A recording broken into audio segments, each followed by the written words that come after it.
శుక్లాంబరధరం విష్ణుం శశివర్ణం చతుర్భుజం ప్రసన్నవదనం ధ్యాయేత్ సర్వవిఘ్నోపశాంతయే. మాలాంగుండీంచడమరుం శూలం శంఖం సుదర్శనం దదానం భక్తవరదం దత్తాత్రేయం నమామ్యహం. కాషాయ వస్త్రం కరదండధారిణం కమండులం పద్మకరేణ శంఖం చక్రం గదాభూషితభూషణాఢ్యం శ్రీపాదరాజం శరణం ప్రపద్యే. అభ్రశ్యామ పింగజటాబద్ధకళాపప్రాంసుర్దండీ కృష్ణమృగత్వక్పరిధానః సర్వాల్లోకాన్ భావయాన కవిముఖ్య పారాశర్యః పరమస్వరూపం వివృణోతు. ఛాయాయాం పారిజాతస్య హేమసింహాసనోపరి ఆసీనమంబుజశ్యామం ఆయతాక్షమలంకృతం చంద్రాననం చతుర్బాహుం శ్రీవత్సాంకితవక్షసం రుక్మిణీ సత్యభామాభ్యాం సహితం కృష్ణమాశ్రయే. సదాశివసమారంభాం శంకరాచార్యమధ్యమాం అస్మదాచార్యపర్యంతాం వందే గురుపరంపరాం. వైదేహీ సహితం సురద్రుమతలే హైమే మహామండపే మధ్యే పుష్పకమాసనే మణిమయే వీరాసనే సుస్థితం అగ్రే వాజయతి ప్రభంజనసుతే తత్వం మునిభ్యః పరం వ్యాఖ్యాంతం భరతాదివి పరివృతం రామం భజే శ్యామలం. రామం రామానుజం సీతం భరతం భరతానుజం సుగ్రీవం వాయుసూనూంచ ప్రణమామి పునః పునః.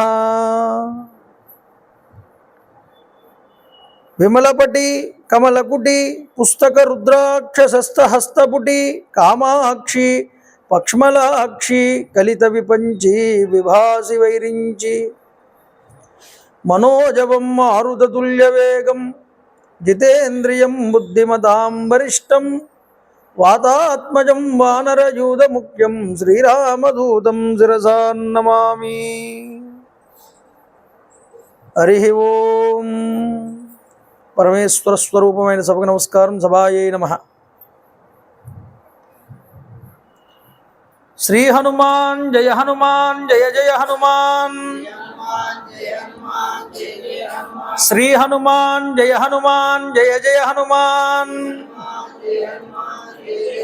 శ్రీ హనుమాన్ జయ హనుమాన్ జయ జయ హనుమాన్. శ్రీరామ జయ రామ జయ జయ రామ. శ్రీరామ జయ రామ జయ జయ రామ. శ్రీరామ జయ రామ జయ జయ రామ. రామ రామాయ నమః. రామ రామాయ నమః. రామ రామాయ నమః. హరి ఓం. రావణాది నిహంతారం బ్రహ్మరుద్రాది సేవితం సీతాదేవీయుతం యోద్ధే రామం ధ్యాయేత్ హృదంబుజే. ఈరోజు కార్యక్రమం యనమండ్ర సూర్యనారాయణమూర్తి గారి జ్ఞాపకార్థమై వారి కుమారులు సత్యవల్లి చంద్రశేఖర్ గారు ఏర్పాటు చేయడం జరిగింది. మీ నాన్నగారండి? మీ నాన్నగారా?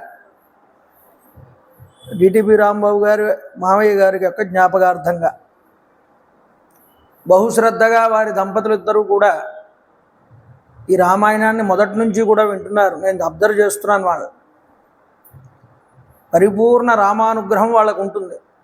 అందున వారి యొక్క తల్లిదండ్రుల్ని వారి యొక్క మామగారిని కూడా గుర్తు చేసుకుంటూ వాళ్ళు పితృదేవతల మీద ఉన్నటువంటి పరిపూర్ణమైనటువంటి భక్తి శ్రద్ధల్ని కనబరుస్తూ రామాయణాన్ని వింటూ ఆ రామాయణ కార్యక్రమాన్ని కూడా జరిపించుకోవడం చాలా ముదాహమైనటువంటి విషయం. ఇంతటి అవకాశం ఇచ్చిన కమిటీ వారు కూడా చాలా గొప్ప విశేషంగా అందరికీ అవకాశాన్ని ఇస్తూ ముందరికి నడిపిస్తున్నారు ఈ కార్యక్రమాన్ని. కాబట్టి పితృదేవతారాధన చాలా గొప్పది అని మనం నిన్న చెప్పుకున్నాం. ఈరోజు కూడా అదే మాట చెప్తున్నాను. అందున భగవదారాధనతో పితృదేవతారాధన కలపడం చాలా గొప్ప విశేషం. అది మనకి ఇక్కడ లభిస్తున్నది. చూడండి, నిన్నటి రోజు రావణాసురుడి యొక్క సేనాధిపతి అయినటువంటి ప్రహస్తుడు యుద్ధానికి వచ్చాడు. ఎన్నో ప్రగల్భాలు పలికాడు రావణాసురుడి దగ్గర. నీలుడి చేతిలో మరణించాడు. రావణాసురుడు ఇంకా యుద్ధానికి రావడానికి తప్పలేదు. చూడండి, రావణాసురుడు రణరంగానికి బయలుదేరుతున్నాడు.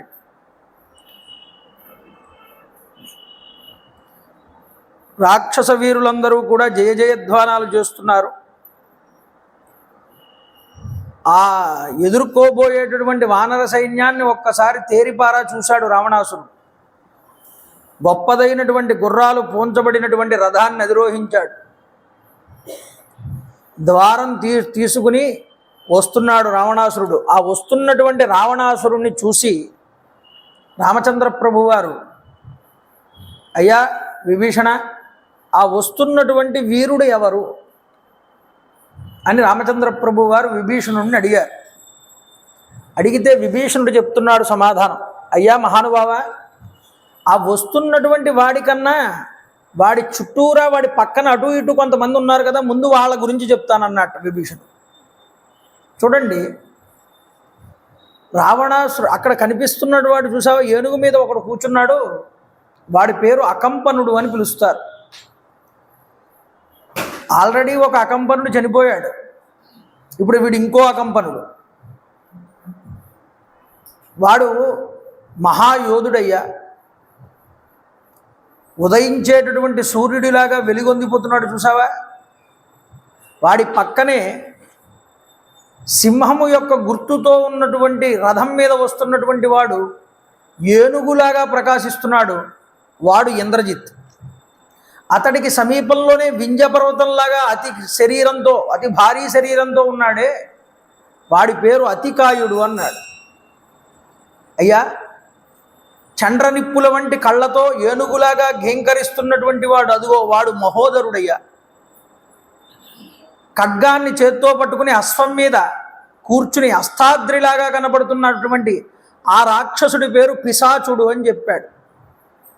శూలాన్ని చేత్తో పట్టుకుని 3 తలలతో ఉన్నాడు చూసావా, శిఖరాల్లా ఉన్నాయి తలలు 3 కూడా.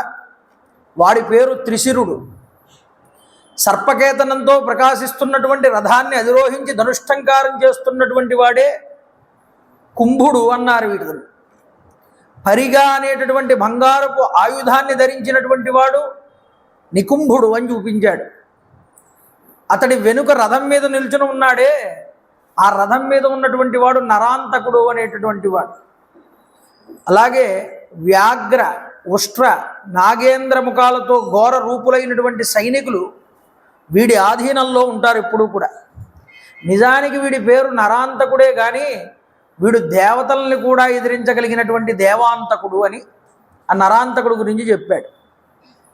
తరువాత అదిగో వీళ్ళందరికీ మధ్యలో తెల్లటి గొడుగు కింద ప్రకాశిస్తున్నాడు చూసావా, ప్రథమగణ పరివృతుడై ఉన్నటువంటి రుద్రుడిలాగా ప్రకాశిస్తున్నాడే, ఆ వస్తున్నటువంటి రక్షాధిపతి అయినటువంటి వాడే ఈ రాక్షసులకందరికీ అధిపతి అయినటువంటి వాడు ఈ రావణాసురుడు అని ఆ రావణాసురుడిని పరిచయం చేశాడు.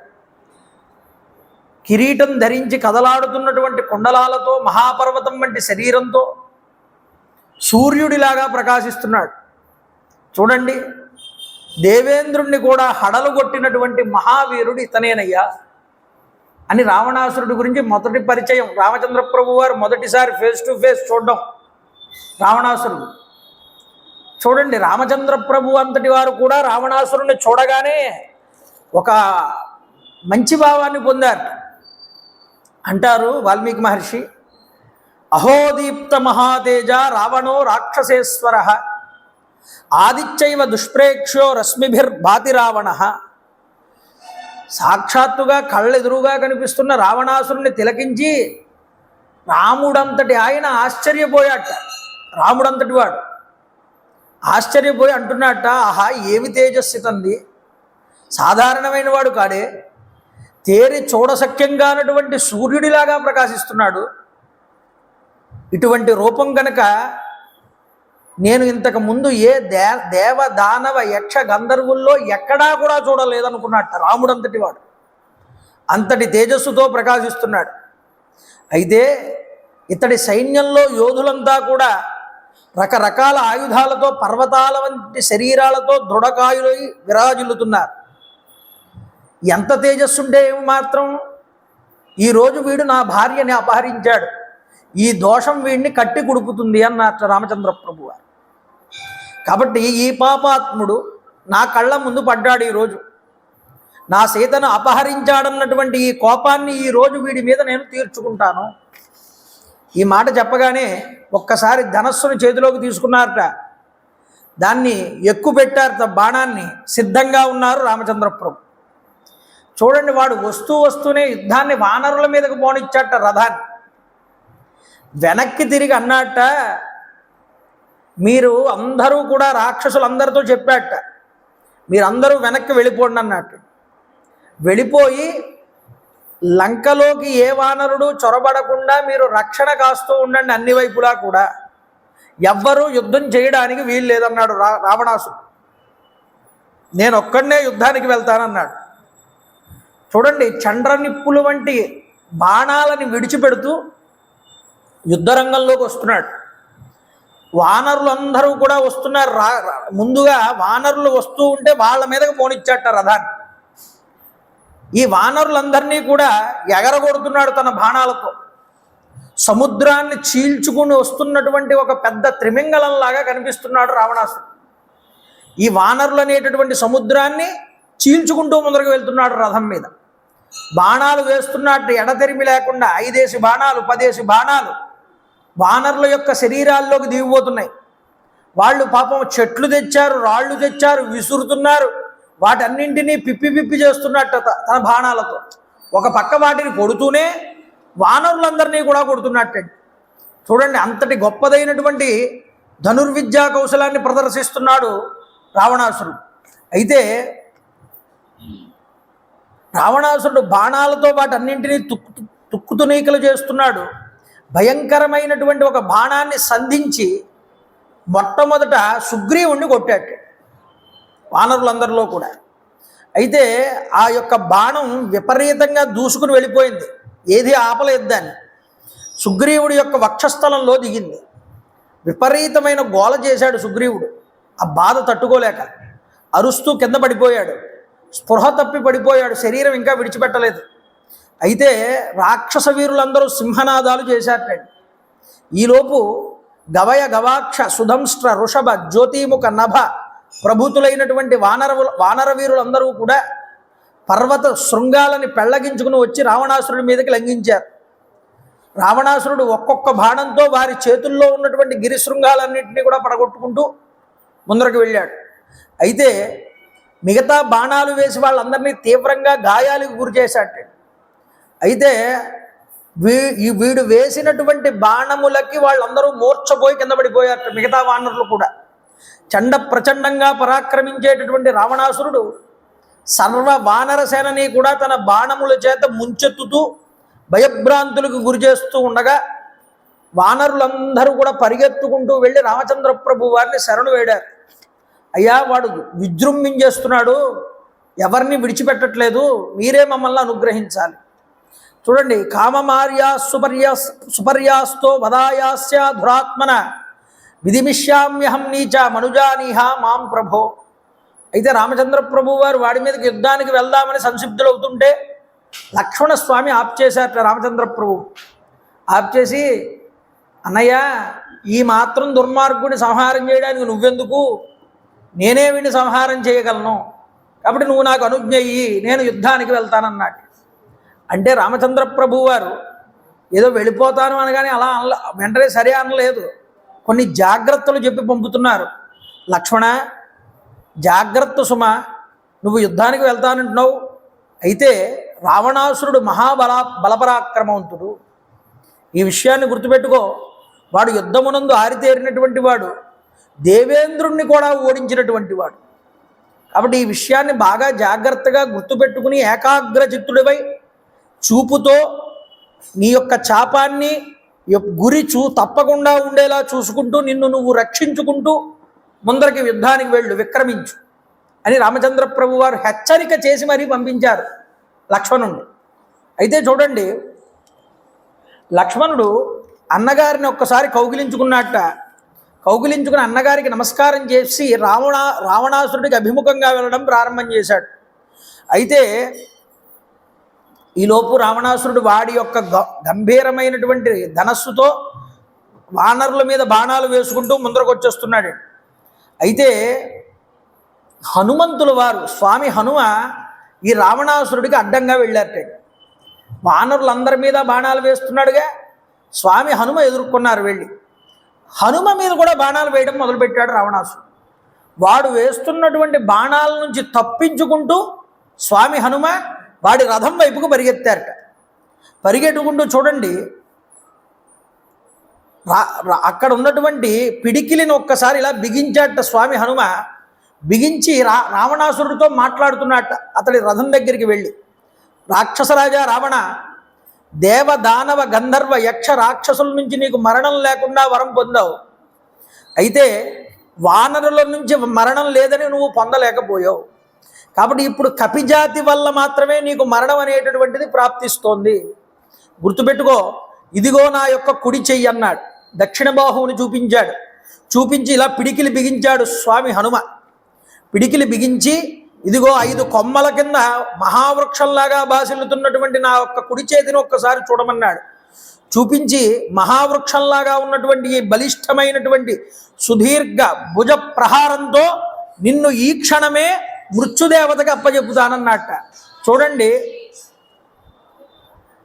రావణుడి యొక్క కళ్ళు ఒక్కసారి కోపంతో ఎర్రబడ్డాయి. ఎర్రబడి వాడంటున్నట్ట స్వామి హనుమతో, భళా వానరా భళా అన్నట్ట.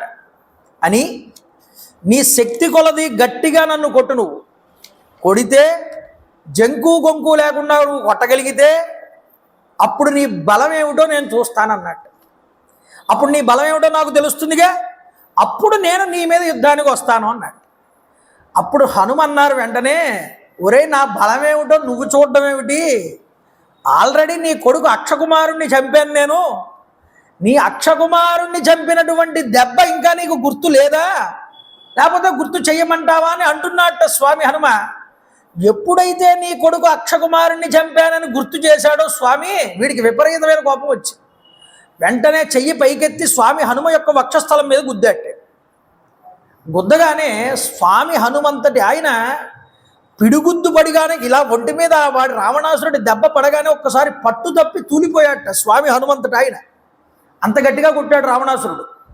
అయితే ఒక్కసారి తనని తాను నిభాయించుకున్నాడు. నిభాయించుకునే క్షణంలో మళ్ళీ ఒక్కసారి రెట్టింపు బలంతో రావణాసురుడి యొక్క వక్షస్థలం మీదకి వచ్చి కొట్టాడు స్వామి హనుమ. ఎప్పుడైతే స్వామి హనుమ గట్టిగా గుద్దారో భూకంపానికి పర్వతం ఊగిపోయినట్టు ఊగాటండి ఈ రావణాసురుడు. ఊగిపోయి గిలగిలలాడిపోయాట స్వామి హనుమ దెబ్బకి. స్వామి అయితే వెంటనే నిలదొక్కున్నారు, కానీ వీడు నిలదొక్కుకోలేకపోయాడు. ఇదే ఆకాశం నుంచి దేవతలు, యక్షులు, ఋషులు వీళ్ళందరూ చూస్తున్నారు. బళా హనుమ బళా అన్నారు వాళ్ళందరూ. రావణాసురుణ్ణి ఈ విధంగా కొట్టగలిగిన వాడిని ఇప్పటిదాకా మేము చూడలేదు అని. అలాంటి దెబ్బ కొట్టాడు స్వామి హనుమ. అయితే చూడండి, రావణాసురుడు అన్నట్ట కాసేపటికి తేరుకుని, వానరా చాలా బాగుందిరా నీ దెబ్బ, కాబట్టి నీ బలాన్ని, నువ్వు నా శత్రువు అయినా సరే నీ బలాన్ని నేను మెచ్చుకుంటున్నాను అన్నట్టు. మెచ్చుకుంటున్నాను అనగానే స్వామి హనుమకి చాలా అవమానం కింద అనిపించింది. ఆయన అన్నారు, దిగస్తు మమ వీర్యేణ యస్తం జీవసి రావణ సకృత్తు ప్రహరేదానీం దుర్బుద్ధేహే కిం వికస్తసే. రావణ, నా దెబ్బ తిన్నా కూడా నువ్వు ఇంకా బ్రతికి ఉన్నావు అంటే నా బలం మీద నాకే అనుమానంగా ఉందిరా అన్నాడు స్వామి హనుమ. ఎందుకంటే నేను సిగ్గుపడుతున్నాను, నేను ఇంతలా కొట్టినా నువ్వు ఇంకా బతికావంటే నాకు అసలు బలమే లేదేమోనని నాకు అనిపిస్తున్నది. కాబట్టి ఎందుకు నన్ను పొగుడుతావు? పొగడడం అనవసరం. కాబట్టి ఒరే దుర్బుద్ధి, కావాలి అంటే నేను అవమానపడ్డాను, నిన్ను కొట్టినా కూడా నువ్వు ఇంకా చావలేదంటే కాబట్టి నువ్వేం చేస్తావంటే తిరిగి నన్ను కొట్టు, నువ్వు నన్ను కొట్టిన తర్వాత నేను మళ్ళీ నేను కొడతానన్నట్టు స్వామి హనుమ. అంటే ఇలా కొట్టు అనగానే వాడు మరీ విపరీతమైన కోపాన్ని పొంది చేతిని మళ్ళీ పిడికిలి బిగించి ఆ రావణాసురుడు హనుమంతుడిని ఒక్కసారి తీక్షణంగా చూసి కళ్ళు బాగా ఎరుపెక్కిపోయి ఉన్నాయి వాడివి, గుండెల మీద కొట్టాట వచ్చి ఎగిరి ఒక్కసారి స్వామి హనుమని కొట్టగానే ఆ గుద్దుకి స్వామి హనుమ ఒక్కసారి మూర్ఛపోయాటండి. అంత స్థితిలో కొట్టాడు వాడు. ఆ మూర్ఛపోయి ఒక్కసారి నిలబడలేకపోయాట యుద్ధభూమి మీద స్వామి హనుమంతుడు. ఆయన ఆ రావణాసురుడు కొట్టిన దెబ్బకి స్పృహ తప్పి నేల మీద పడ్డాడు. అయితే నేల మీద పడిపోయి స్పృహ తప్పిన వాడితో యుద్ధం చేయకూడదుగా. కాబట్టి రావణాసురుడు ఏం చేశాడంటే వాడిని విడిచిపెట్టేసి నీలుడి మీదకి యుద్ధానికి వెళ్ళాడు. చూడండి, ఈలోపు నీలుడి మీదకి ఇలా వెళ్ళగానే ఈయనకు స్పృహ వచ్చింది స్వామి హనుమకి. అయితే నీలుడితో యుద్ధం చేస్తున్నాడు కదా, ఒకడితో యుద్ధం చేస్తున్నప్పుడు మనం కలగ చేసుకుని వెళ్ళి యుద్ధం చేయకూడదు, ఇది ధర్మ విరుద్ధం అని యుద్ధం చేయకుండా వెళ్లకుండా వాడి మీదకి ఆగిపోయారట స్వామి హనుమ. ఆగిపోతే చూడండి, నీలుడి యొక్క శరీరం యొక్క ఆయువు పట్ల మీద కొడుతున్నాడు రావణాసురుడు బాణాలతో. చిత్ర విచిత్రమైన శరాలన్నీ ప్రయోగిస్తున్నాడు. విపరీతమైన కోపాన్ని పొందాడు నీలుడు. పొంది ఒక చేతిలో పెద్ద వృక్షాన్ని తీసుకున్నట్ట, తీసుకుని రావణాసురుడి మీదకి విసిరాట. విసరగానే గండశిలల యొక్క వర్షాన్ని కూడా కురిపించాట. వాటన్నింటినీ తేలికగా కొట్టేస్తున్నాడు రావణాసురుడు. అయితే ఇక లాభం లేదనుకుని అగ్నిపుత్రుడు కన్నీ నీలుడంటే, నలుడంటే విశ్వకర్మ కుమారుడు, నీలుడంటే అగ్ని కుమారుడు, ఏం చేశాడు అంటే మహాస్వరూపాన్ని ఒక్కసారి తన బృహత్ స్వరూపాన్ని అంతటినీ కూడా కుదించుకున్నాడు. అంటే చిన్న పరిమాణంలోకి మారిపోయాడు. మారిపోయి ఎగిరి రావణాసురుడి యొక్క రథం పైభాగం మీదకి దూకాడు. దూకి అక్కడి నుంచి రావణాసురుడి యొక్క కిరీటం మీదకి దూకాడు. కిరీటం మీద నుంచి ఒకసారి మళ్ళీ భుజాల మీదకి దూకాడు. భుజాల మీద నుంచి మళ్ళీ ఈ భుజం మీదకి ఎగిరాట. ఇక్కడి నుంచి మళ్ళీ శిరస్సు మీదకి ఎగిరాట. ఇలాగా ఆ యొక్క కోతి చేష్టితములు ఎలా ఉంటాయో అలాంటి చేష్టితములన్నీ చేసి రావణాసురుడిని విసిగిస్తున్నాడు. విసిగిస్తూ ఉంటే దూరం నుంచి రామచంద్ర ప్రభు వారు చూస్తున్నారు. ఇదంతా ఏమిటి, నీలుడు ఇలాంటి యుద్ధం చేస్తున్నాడు ఏమిటి అని కాసేపు ఆశ్చర్యపోయాట రాముడంతటా ఆయన కూడా. వీడికి చాలా చిరాకు అనిపించింది రావణాసురుడికి. ఒరేయ్ నీలా, నీ మీద ఇలా కాదు, ఇదిగో అస్త్రం ప్రయోగిస్తున్నాను చూడని ఆగ్నేయాస్త్రాన్ని సంధించి నువ్వు ఎంత దూరం ఎగిరినా ఇది నీ వెనకాలే వచ్చి నిన్ను వెంటాడుతుందని వదిలిపెట్టాడు. ఆ నీలుడు అక్కడి నుంచి ఎగిరిపోయాడు. ఎగిరిపోయేటప్పటికి ఈ ఆగ్నేయాస్త్రం వెళ్ళి తగిలింది. ఆగ్నేయాస్త్రం అగ్నిహోత్రుడిది. అగ్నిహోత్రుడు కుమారుడు కాబట్టి ప్రాణం తీయకుండా మూర్ఛిల్లిపోయేలా చేశాడు. మూర్ఛిల్లిపోయి పడిపోయాడు నీలుడు. అలా మూర్ఛిల్లిపోయిన తరువాత అప్పుడు చూడండి లక్ష్మణుడు వచ్చాటండి మీదకి. అప్పుడు వచ్చాడుగా రావణాసురుడి మీదకి ఆయన. అప్పుడు ఆయన వచ్చి అన్నాడు, ఒరే నీ ప్రతాపం వానరుల మీద కాదు, నీకేమైనా దొమ్మలుంటే నా మీదకి రా అని లక్ష్మణస్వామి రెచ్చగొట్టారు రావణాసురుడు. చూడండి, అదృష్టవశాత్తు నువ్వే నా కంటపడ్డావు లక్ష్మణ, నేను వస్తున్నాను నీ మీద, కానీ వీడు కూడా విరుచుకుపడ్డాట. ఈరోజే నిన్ను యమసన్నిధానికి పంపుతానన్నట్ట. అలా అంటూనే 7 బాణాలు లక్ష్మణుడి మీదకి విడిచిపెట్టాట ఈ యొక్క రావణాసురుడు. అయితే లక్ష్మణస్వామి అన్నాడు, ఒరే నువ్వు పాపాలు చేసిన వాడల్లో అగ్రగణ్యుడివి నువ్వు, కాబట్టి నీ శక్తిని నువ్వే పొగుడుకోవడం ఉన్నదే, ఇది మహావీరుల యొక్క లక్షణం కాదు అని లక్ష్మణస్వామి అంటూనే 7 బాణాలు వాడు వేసినప్పుడు ఆ 7 బాణాలకి సమాధానంగా ఈయన కూడా ఓ 7 బాణాలు వేసి వాటిని ఒమ్ము చేశాడు, ఎగరగొట్టాడు. అయితే రావణ బాణాలు 7ంటిని 7 ముక్కలుగా చేశాట. వెంటనే అర్ధచంద్రాకార బాణాలు తీసుకుని లక్ష్మణుడు ఒక్కసారిగా అనేకం వేస్తూ ఆ రావణాసురుడి మీద రావణాసురుడిని చాలా దారుణంగా ఇబ్బంది పెట్టాడు లక్ష్మణస్వామి. అయితే లక్ష్మణుడి యొక్క శర లాఘవాన్ని చూసి ఆశ్చర్యపోయాడు. శత్రువుకి అవకాశం ఇవ్వకుండా బాణం మీద బాణం వేసేస్తున్నాడు ఈ లక్ష్మణుడు అని ఒక్కసారి ఇక వీడికి బాణాలతో పని అవ్వదని శంభు ప్రసాదితమైనటువంటి శక్తి అనేటటువంటి ఆయుధం వాడి యొక్క రథంలో ఉన్నది. ఆ ఆయుధాన్ని చేతిలోకి తీసుకున్నాడు. ఎలాంటిది అది? లక్ష్మణుడి మీద మొత్తం 2 శక్తులు ప్రయోగించాడండి రావణాసురుడు. ఒక శక్తి శంభుప్రసాదితమైనటువంటి శక్తి, రెండవ ఆయుధం తన మామగారైనటువంటి మయుడు ప్రసాదించినటువంటి శక్తి అనేటటువంటి ఆయుధం.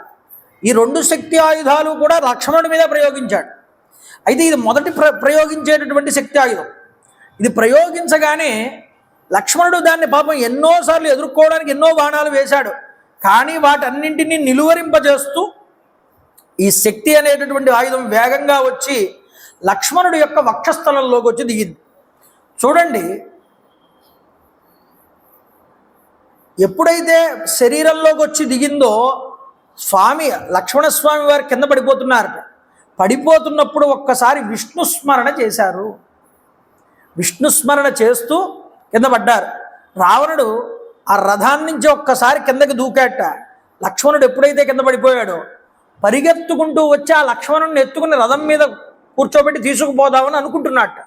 ఎక్కడికి? లంకలోకి. అలా అనుకుని ఒక్కసారి ఈ లక్ష్మణుడిని ఎత్తుదామని ప్రయత్నం చేశాడు. ఎంత ప్రయత్నం చేసినా సరే లక్ష్మణుడిని ఎత్తలేకపోయాడు. ఎందుకని? విష్ణువుని తలుచుకుంటూ విష్ణువాంశని తలుచుకుంటూ భూమి మీద పడ్డాడు లక్ష్మణుడు. అందువల్ల ఏమిటి అంటే విష్ణువాంశ అతన్ని రక్షణ కింద కాపాడేసింది. అలా ఎత్తలేకపోయాడు రావణాసురుడు అంతటి వాడు. అప్పుడే స్వామి హనుమ చూశారు ఈ రావణాసురుడిని. లక్ష్మణుడిని తీసుకుపోవడానికి ప్రయత్నం చేస్తున్నాడు వీడిని ఉపేక్షించకూడదు అనుకున్నారట. పరిగెత్తుకుంటూ ఇలా ఒంగుని లేపుతున్నాడేమో, పరిగెత్తుకుంటూ స్వామి హనుమ తన పిడికిలి బిగించి ఒక్కసారి వచ్చి తాడి వక్షస్థలం మీద ఒక్క దెబ్బ గుద్దారు. ఈ గుద్దినటువంటి గుద్దు వల్ల వాడు కళ్ళల్లో నుంచి, చెవుల్లోంచి, ముక్కులో నుంచి రక్తం కారుకుంటూ ఒక్కసారి మోకాళ్ళ మీద యుద్ధరంగంలో కూర్చుండిపోయాట ఒక్కసారి రావణాసురుడు అంతటి వాడు. అలాంటి దెబ్బ కొట్టారు స్వామి హనుమ. వాడు కాసేపు స్పృహలో లేడు. వెంటనే వాడు ఇలా పడిపోవడం ఏమిటి? స్వామి హనుమ తేలిగ్గా లక్ష్మణస్వామిని పైకెత్తి భుజం మీద వేసుకున్నారట.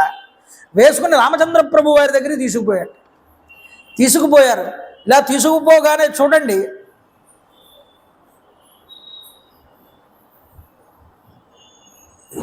లక్ష్మణుడు హనుమ దగ్గర ఉన్నటువంటి మైత్రి వల్ల, ఆ స్నేహం వల్ల ఆ లక్ష్మణుడిని ఎత్తగలిగాడు స్వామి హనుమ. అందుకనే భక్తి ఉన్నటువంటి చోట పరమాత్మ లొంగుతాడు అనడానికి ఇది ముఖ్య నిదర్శనం అండి. కాబట్టి హనుమ ఎత్తగలిగాడు, రావణాసురుడు ఎందుకు ఎత్తలేకపోయాడు? అందువల్ల ఇతను ధర్మాత్ముడు, ఇతను ఎందు భక్తి ఉన్నది. అందువల్ల నిష్కల్మషమైన మైత్రే అలా లేవనెత్తగలిగింది. అప్పటికి రావణ ప్రయుక్తమైనటువంటి శక్తి ఏమేం చేసింది అంటే అప్పటికి పట్టు వదిలేసింది. వదిలేయడంతో అది మళ్ళీ తిరిగి రావణాసురుడి దగ్గరికి చేరుకుంది ఆ ఆయుధం. లక్ష్మణుడు క్రమక్రమంగా తేరుకుంటున్నాడు అప్పుడే. అయితే ఈలోపు రావణాసురుడికి మెల్లగా స్పృహలోకి వస్తున్నట్ట. హనుమ కొట్టిన దెబ్బ చాలా గట్టిగా తగలడంతో వాడు చాలాసేపు స్పృహలో లేడు. స్పృహలోకి వచ్చి రథం ఎక్కి కూర్చున్నట్ట. కూర్చుని మళ్ళీ నూతనమైనటువంటి ధనుర్బాణాలను చేతిలోకి తీసుకున్నాడు. విపరీతమైనటువంటి కోపం. ఎందుకు? నేను ఎత్తలేకపోయాను లక్ష్మణుడిని, స్వామి హనుమ ఎత్తేశాడు అనే కోపం మనసులో పెరిగిపోయి ఈ వానరులందరినీ కూడా చంపేయాలనుకున్నాడు. అనుకుని వానరులందరి మీద ప్రయోగం చేసేస్తున్నాడు వీడి బలాన్నంతటినీ కూడా. ఆ యొక్క వానరులందరినీ కూడా చంపుతూ ఉంటే రామచంద్ర ప్రభు వారికి విపరీతమైనటువంటి కోపం వచ్చి, చూడండి, రావణాసురుని ఎదుర్కోవడానికి ఇంకా తాను బయలుదేరాడు. ఎందుకంటే ఆ తమ్ముడు యొక్క పరిస్థితిని చూశాడు. ఇంతటి దారుణానికి ఒడిగడతాడా ఈ రావణాసురుడని విపరీతమైన కోపాన్ని పొందారు. అప్పుడు ఆ సమయంలో హనుమన్నారట, మహాప్రభో, ఈ రావణాసురుడు రథం మీద నిలబడి యుద్ధం చేస్తున్నాడు, మీరు భూమి మీద నిలబడి యుద్ధం చేయడం సబబు కాదన్నాడు. కాబట్టి ఏం చేయంటే మీరు నన్ను అధిరోహించండి, నా భుజాల మీద కూర్చోండి, వెళ్ళి ఆ విధంగా యుద్ధం చేయండి అన్నాడు. సరే, అంగీకరించారు రామచంద్ర ప్రభు. హనుమ యొక్క భుజాల మీద కూర్చుని రామచంద్ర ప్రభు రావణాసురుడికి ఎదురుగుండా వెళ్ళారు. వెళ్తే రావణాసురుడు ఎదురుగుండా వచ్చాడు. రామచంద్ర ప్రభు వారు ముందు హెచ్చరిస్తారు. కాబట్టి అలా మాట్లాడుతున్నారు రామచంద్ర ప్రభు. ఏమంటున్నారంటే, తిష్ట మమత్వం హి కృత్వ విప్రియమీదృశం పను రాక్షస సార్ధూల గతో మోక్షమవాప్స్యసి. ఒరే రావణ, ఆగాగు, నాకు ఇంత అనిష్టాన్ని చేసి పెట్టావు, నువ్వు ఎక్కడికి పోతావని అడిగారట రామచంద్ర ప్రభు. అంతేకాదు, ఎక్కడికి పోయినా ఈరోజు నిన్ను నేను సంహారం చేస్తానన్నారు. అంతేకాదు, ఇంద్ర వైవస్వత భాస్కరులను కానీ స్వయంభూ వైశ్వానర శంకరులను కానీ ఎవరిను నువ్వు వెళ్ళి శరణు వేడినా సరే, ఈరోజు దశ దిశలకు కూడా ఎక్కడికి వెళ్ళి నువ్వు దాక్కున్నా సరే నేను నిన్ను ఈరోజు సంహారం చేస్తానన్నారు. ఇలాగ రామచంద్ర ప్రభు వారు మాట్లాడుతున్నారు. అయితే చూడండి, నువ్వు నా భార్య అయినటువంటి సీతని అపహరించావు, నా సోదరుణ్ణి హింసించావు లక్ష్మణుణ్ణి, వానర వీరులందరినీ ఇప్పటిదాకా పీడించావు, నీకు ఈరోజు చావు తప్పదు. ఇదే ధనస్సుతో జనస్థానంలో 14,000 మంది రాక్షసుల్ని సంహారం చేశాను. ఇప్పుడు నిన్ను నీ అనుచరుల్ని అందరినీ కూడా సంహరిస్తాను, ఆగు అని ముందరకు వస్తూ ఉంటే ఈ మాటలన్నీ మాట్లాడుతుంటే వినట్లేదుటండి రావణాసురుడు. వినకుండా ఇందాక నాకన్నా లక్ష్మణుణ్ణి మోసుకుంటూ వెళ్ళిపోయాడుగా, ఆ హనుమ మీద పగ తీర్చుకోవాలని బాణాలు ఆపకుండా స్వామి హనుమను కొడుతున్నాడు. పైనేమో రామచంద్ర ప్రభు వారు ఉన్నారు, ఆయనకి వాహనంగా ఆసనంగా కూర్చుని ఉన్నాడు, కిందకి నిలబడి ఉన్నాడు. కదలకూడదు, యుద్ధం చేయకూడదు కాబట్టి ఆ బాణాలన్నింటినీ తగలనిస్తున్నట్ట. అలా తగలనిచ్చినా ఏమీ మాట్లాడకుండా నిలబడ్డాట స్వామి హనుమ. చూడండి, ఇంత ఇదివరకు తేజస్సు కన్నా ఇప్పుడు తేజస్సు ఇంకా పెరిగిపోయింది స్వామివారి. ఆ తేజస్సుతో వెలుగొందిపోతున్నారు. రక్తసిక్తమైనటువంటి దేహంతో నిలబడ్డాడు. రక్తసిక్తమైనటువంటి దేహంతో ఉన్నా సరే తేజస్సు మాత్రం ఆ యొక్క శరీరంలో నుంచి పైకి విదజమ్ముతున్నది. అయితే రామచంద్ర ప్రభు వారు ఏం చేశారంటే, నేను మాట్లాడుతుంటే వీడు బాణాలు వేస్తున్నాడేమిటని ఇలా కిందకి చూశారట. కిందకి చూసేటప్పటికి రామచంద్ర ప్రభు వారిని మోస్తున్న తన్మయత్వంలో ఉన్న హనుమ ఈ బాణాలు వచ్చి తగులుతున్నాయన్న విషయాన్ని కూడా మర్చిపోయి ఆ ఆనందంలో ఉన్నట్ట. కానీ కోపం వచ్చింది ఎవరికో తెలుసండి, స్వామి రామచంద్ర ప్రభు వారి కోపం వచ్చింది. వీడు నా తమ్ముడిని కొట్టడమే కాదు, నా భక్తుడి మీద కూడా బాణాలు విడిచిపెడుతున్నాడు, వీడిని ఇంకా ఉపేక్షించకూడదు అనుకున్నట్టండి. చూడండి, విపరీతమైనటువంటి కోపం వచ్చింది రామచంద్ర ప్రభు వారికి. 3 ఇంతలు అయ్యింది రామచంద్ర ప్రభు వారి కోపం అప్పటి. ఇక ధనుర్వేద కౌశలాన్ని ప్రదర్శించారు రామచంద్ర ప్రభు. అతి లాఘవంగా అనేకమైనటువంటి బాణాలు ఒకదాని తర్వాత ఒకటి ఆపకుండా ప్రయోగించారు. చూడండి, ఇక్కడ రామచంద్ర ప్రభు వారి వేసినటువంటి బాణాల యొక్క గొప్పతనం ఎలా ఉన్నది అంటే, మొట్టమొదట రావణాసురుడి రథచక్రాలని కొట్టారట, తర్వాత ధ్వజాన్ని కొట్టారట, తర్వాత గొడుగుని కొట్టారట ఛత్రాన్ని, తర్వాత సారథిని పడగొట్టారట, తర్వాత రథంలో ఉన్నటువంటి మిగతా ఆయుధాలు వాడి చేతికి దొరకకుండా కొట్టేశారు. అంటే ఏమిటి, చేతిలో బాణం కొట్టేశారు, అమ్ముల పొదులు కొట్టేశారు, ఇక వేరే ఆయుధాలు తీసి వేద్దామనే అవకాశం కూడా ఇవ్వకుండా మిగతా ఆయుధాలను కూడా కొట్టేశారు రామచంద్ర ప్రభు. అన్నీ విరిగిపోయాయి, అన్నీ ఎగిరిపోయాయి, ఏమీ కూడా చేతిలో లేవు. చూడండి, వజ్రాయుధం వంటి మరొక బాణం తీసుకున్నారట, తీసుకుని రావణాసురుడి యొక్క వక్షస్థలం మీద కొట్టారట రామచంద్ర ప్రభు. కొట్టిన తర్వాత వజ్రాయుధం దెబ్బకి చెదిరిపోయినటువంటి వాడిలాగా రావణాసురుడు కుప్పకూలిపోయాడు. ఒక్కసారి రామచంద్ర ప్రభు వారి బాణపు దెబ్బ రుచి చూశాడు. మొట్టమొదటిసారి దెబ్బకి కుప్పకూలిపోయాడు. చేతిలో ఉన్న ధనస్సు జారిపోయింది. అయితే సరిగ్గా అదే సమయానికి మరో అర్ధచంద్రాకార బాణాన్ని చేతిలోకి తీసుకున్నారు. తీసుకుని తం నిర్వీషాసి విష సన్నికాసం శాంతార్చిషం సూర్యమివ ప్రకాశం గతశ్రియం కృత కిరీటకూటం ఉవాచరామో యుధి రాక్షసేంద్రం.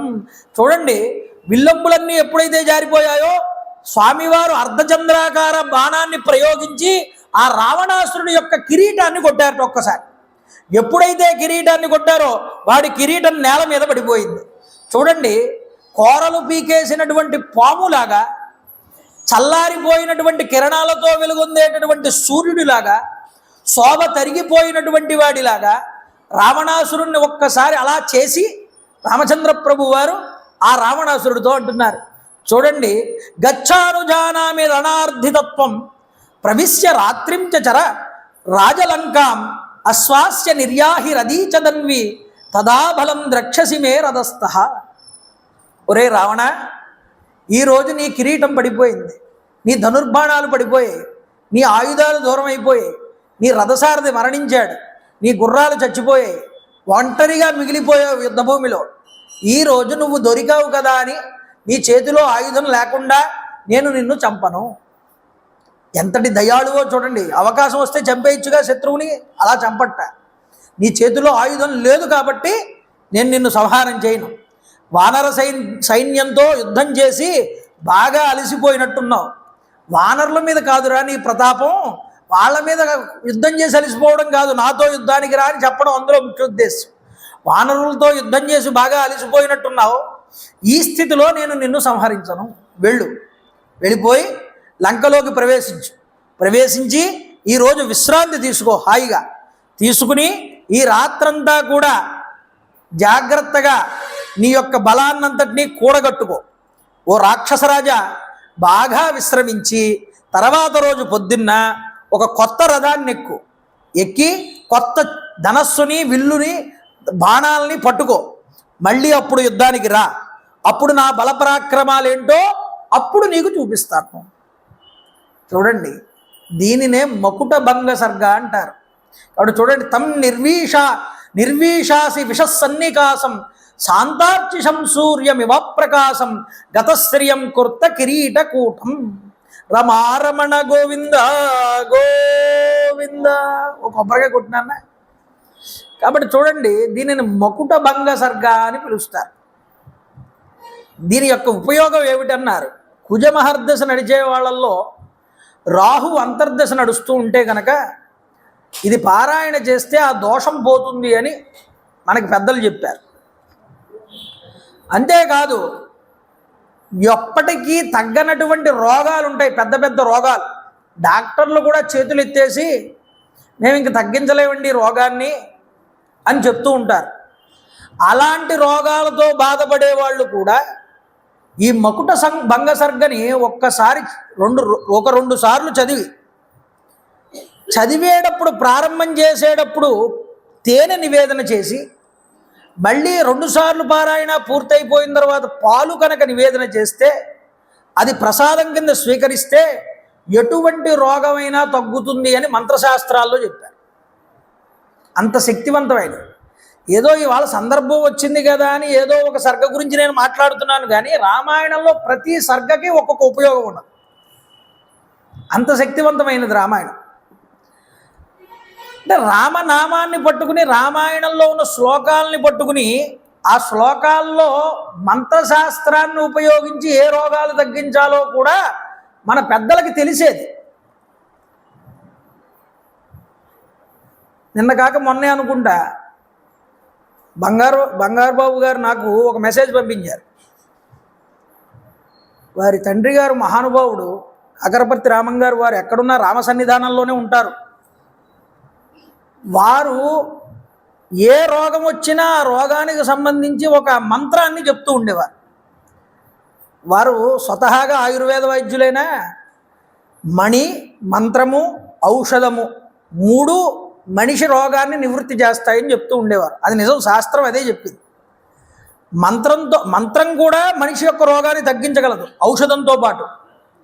అలాంటి మంత్రరాశిని ఆయన ఇస్తూ ఉండేవారు. ఆయన నాకు మెసేజ్ పెట్టారు. అందులో ఆ రామంగారు గురువు గారు రాసినటువంటి ఒక చేతివ్రాత కాగితం ఒకటి ఉన్నది. కామెర్ల వ్యాధికి ఏ మంత్రం చెప్తే ఆ కామెర్లు తగ్గుతాయి, అందులో ఆ మంత్రం చెప్పబడింది. అందులో ధన్వంతరి, నృసింహస్వామి, హనుమ, రామలక్ష్మణులు వీళ్ళ పేర్లతో కూడుకున్న ఒక శ్లోకం, అది ఒక మంత్రరాశి. అది కూడా అంటే వైద్యం చేసేటటువంటి వాడు కూడా మంత్రాన్ని ఎంతలా పట్టుకోవాలో వాళ్ళు ఉపాసన చేసి ఆచరించి చూపించినటువంటి వాళ్ళు. కాబట్టి మంత్రాన్ని తక్కువ అంచనా వేయకయ్యా.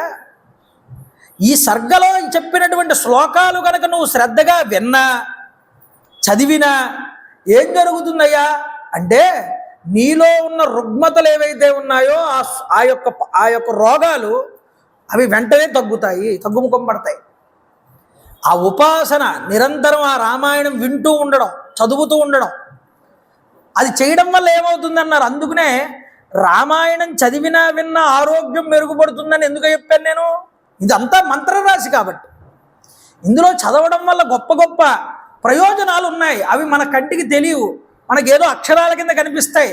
కానీ దాన్ని జాగ్రత్తగా మనం వంట పట్టించుకుని దాన్ని రోజు పారాయణ చేసుకోవడం వల్ల. అందుకనే నేను ఎందుకు చెప్తాను అంటే, రామాయణం జరుగుతున్న 40 రోజులు శ్రద్ధగా వినండి. వచ్చి ఎందుకు వినడం శ్రద్ధగా?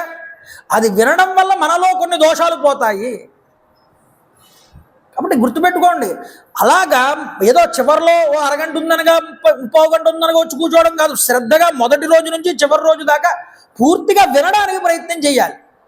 అలా ప్రయత్నం చేసినటువంటి రోజున దీని విలువ ఏమిటో నువ్వు దాన్ని అనుభవించిన తర్వాత తెలుస్తుంది. ఇలా అనుభవించిన వాళ్ళు చాలామంది ఉన్నారు, ఈ సభలో పేర్లు చెప్పక్కర్లేదు. కాబట్టి చూడండి, ఆ మంత్రశక్తికి ఆ శక్తి ఉన్నది. అప్పుడు గుర్తుపెట్టుకోండి, అందువల్ల రామోపాసన, రామనామము, రామ కథ దివ్యమైనటువంటి ఔషధాలు ఇవన్నీ కూడా. మంత్రరాశిదంతా కూడా ఈ మంత్రము, ఆ ఔషధము. అందుకనే మనం ఔషధం వేసుకున్న రామనామంతో వేసుకుంటే అది ద్విగుణీకృతమైనటువంటి ఫలితాన్ని ఇస్తుంది. అది కాబట్టి గుర్తుపెట్టుకోండి, రామాయణంలో అంతటి నిక్షిప్తమైనటువంటి మంత్రశాస్త్రం ఉన్నది. అది మన ఆరోగ్యం మీద కూడా ప్రభావం చూపిస్తుంది, ఇందులో ఎటువంటి సందేహము లేదు. కాబట్టి వచ్చే సంవత్సరం ఏం ప్లాన్ చేస్తున్నామంటే, బాగా ఏ సర్గ చదవడం వల్ల ఏ లాభాలు కలుగుతాయి, ఏ గ్రహానికి ఏ రాశి, ఏ గ్రహం వారు, ఏ రాశి వారు, ఏ అంతర్దశ, ఏ మహర్దశ నడుస్తుందో ఆ అంతర్దశకి ఆ మహర్దశకి ఏ సర్గలు వినాలి, పారాయణ చేయాలి. చాలామంది పెద్ద పెద్ద వాళ్ళు ఉంటున్నారు, ఏమండి మేము 30 రోజులు రాలేమంటున్నాం. మహానుభావులందరికీ కూడా కనీసం ఈ రోజుల్లోనైనా వచ్చి రామాయణం వినండి అని కనీసం అర్థం అవ్వడానికి వీలుగా ఈ యొక్క మహర్దశ నడుస్తుంటూ అందులో అంతర్దశగా ఈ గ్రహం నడుస్తూ ఉంటే ఈ సర్గ, ఈ కాండ పారాయణ, అందులో దానివల్ల వచ్చే లాభాలు ఇవన్నీ కూడా ఒక చిన్న పుస్తక రూపంలో వేయమని చెప్పి రాయిసి ఇవ్వడం జరిగింది ఆ చిన్ని గారికి, వాళ్ళకి అందరికీ కూడా. కాబట్టి ఏమిటి అంటే, వచ్చే సంవత్సరం వాటిని పంచుతామండి, ఈ సంవత్సరం సమయం లేదు మాకు అంటే, సరే వచ్చే సంవత్సరం నుంచి పంచిపెట్టండి అని చెప్పాను. రామనామ పుస్తకాన్ని తీసుకున్న ప్రతి ఒక్కళ్ళు కూడా ఈ పుస్తకాన్ని కూడా తీసుకుని దగ్గర పెట్టుకుంటే మనకి ఏ రోజు మనకి ఇబ్బంది కలిగేటటువంటి మన సమస్యలు ఏవైతే ఉన్నాయో చూసుకుని దానికి తగ్గ రోజుల్లో కూడా వచ్చి ఆ రోజు అందులో నైవేద్యాలు చెప్పాను, కొన్ని రాయించాను. ఆ నైవేద్యాలు తెచ్చుకుని ఇక్కడ స్వామివారి దగ్గర మీరే పెట్టుకుని నివేదన చేసుకుని అలా మీరు విన్నారు అంటే వచ్చి ఆ ఉన్నటువంటి పరిష్కారాలు కూడా వెంటనే మీకు తీరుతాయి. అంటే అంత సులభోపాయంగా రామాయణాన్ని మనందరికీ అందించడానికి ఒక ప్రయత్నం ఇది, అంతే, అంతకు మించి ఏం కాదు. కాబట్టి ఏమిటి అంటే, ప్రతి సర్గ, ప్రతి విషయము రామాయణంలో చాలా విలువైందే. సుందరాకాండ 7 రోజులు అయిపోయిందండి, ఇంకా వినక్కర్లేదా అనుకోక్కర్లేదు. ప్రతి చోట ఒక విలువైనటువంటి రత్నం రామాయణంలో దాక్కుని ఉంది. కాబట్టి రత్నాలకి నిలయమైనటువంటి సముద్రం ఎలాంటిదో ఈ రామాయణం కూడా అలాంటిదే. కాబట్టి ఈ ఉదార వాక్యాలు రామచంద్ర ప్రభు వారు ఎప్పుడైతే పలికారో వీడు తలదించుకున్నాడు రావణాసురుడు, ఏం చెయ్యాలో తెలియక తలదించుకుని లంకలోకి వెళ్ళాటండి. లంకలోకి ప్రవేశించి రామచంద్ర ప్రభు వారు ఏం చేశారు, ఈలోపు విశల్యకరణి అనేటటువంటి మంత్రాలు ఉంటాయి, కొన్ని విశల్య మంత్రాలని చెప్పి, మా ఔషధం కాదు మంత్రమే, ఆ మంత్రాలు ఉపయోగించి సుషేనుడు అనేటటువంటి వాడు ఆ వానరులకి, లక్ష్మణుడికి ఆ శల్యములు ఏవైతే గుచ్చుకుని ఉన్నాయో బాణపు ములుకులు, వాటన్నింటినీ తొలగించి వాళ్ళందరినీ స్వస్థత పరిచాడు. ఈలోపు రావణాసురుడు భయపీడితుడై, రాముడు అనేటటువంటి సింహస్వప్నం అయిపోయింది వాడికి. ఏనుక్కి సింహస్వప్నం ఎలాగో రావణాసురుడికి వాళ్ళ రాముడు అనేటటువంటి వాడు సింహస్వప్నంలో నిలబడ్డాడు. వాడు వెంటనే సెగలు పొగలు కక్కుతున్నట్ట, కక్కుకుంటూ రామబాణాలు వాడి కళ్ళ ముందే వచ్చి పడిపోతున్నాయా అన్నట్టు భయాన్ని పొందాట. ఆ సింహాసనం మీద కూర్చున్నాడు వెళ్ళి లోపల లంకలో, నిశ్చేష్టుడైపోయాడు. అలా ఆకాశంలోకి చూస్తున్నట్ట. మంత్రులు పలకరించినా పలకట్లేదుట. కాసేపటికి ఎప్పటికో ప్రభు మాట్లాడండి మాట్లాడండి మాట్లాడండి అంటే అప్పుడు తేరుకున్నట్టు. అప్పటిదాకా వాడు ఎదురుకున్న రాముడు యొక్క బాణాలు ఇవే, జలధరింపు, ఒళ్ళు జలధరింపులో ఉన్నాడు వాడు అంటాడు, మహావీరులారా, నేను ఎన్నో తపస్సులు చేశాను అనుకున్నాను, ఈరోజు ఈ తపస్సులన్నీ కూడా తేలిపోయాయిరా. దేవేంద్ర సమానుండని విర్రవీగా నిన్నాళ్ళు కూడా దేవేంద్రుని కూడా ఓడించానని చెప్పుకున్నాను, కానీ ఒక మానవ మాతృడి చేతిలో పరాజితుడిని అయిపోయాను. ఎంతటి దారుణం ఇది! త్రుటిలో తప్పిపోయేదని రా ఇవాళ, లేకపోతే ఈ పాటికి నాకు అంత్యేష్టి సంస్కారాలు చేసేద్దరు మీరు అందరూ. త్రుటిలో వదిలిపెట్టాడు నన్ను చంపకుండా. లేకపోతే చచ్చిపోయేవాడినే, చంపేసేవాడే. వదిలిపెట్టాడు కావాలని. ఎందుకో మనుష్యుల వల్లే నీకు ప్రమాదం ఉంటుంది అని పూర్వం నాతో బ్రహ్మగారు చెప్పారు ఓ మాట. ఆ మాట నిజమేనేమోనని నాకు ఇప్పుడు అనిపిస్తున్నది. ఒరే రావణ, దేవతల వల్ల, యక్షుల వల్ల, గంధర్వుల వల్ల, నాగుల వల్ల, గరుడ పతగ కిన్నెర కింపురుషాదుల వల్ల నీకు మరణం లేకుండా కోరుకున్నావు, కానీ మానవుల వల్ల మరణం లేకుండా కోరుకోలేదురా. కాబట్టి మానవులతో కాస్త జాగ్రత్తగా ఉండు అని చెప్పాడు బ్రహ్మగారు. మానవులు నన్నేం చేస్తారులే అనుకున్నా, కానీ ఇప్పుడేమైంది, మానవుడే వచ్చి నా ముందు నిలబడ్డాడు యముడిలాగా. చూసారా? ఈ ఇక్ష్వాకు వంశంలోనే అనరణ్యుడు అనేటటువంటి ఒక రాజు ఉన్నాడు. ఆ అనరణ్యుడు అనేటటువంటి వాడు పూర్వం నన్ను శపించాడు.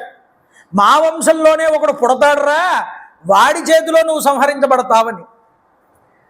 వాడు ఈ రాముడేనేమోనని నాకు అనిపిస్తున్నది.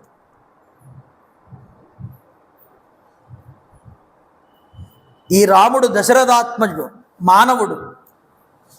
అంతేకాదు పూర్వం నన్ను వేదవతి అనేటటువంటి ఒక స్త్రీ కూడా శపించింది.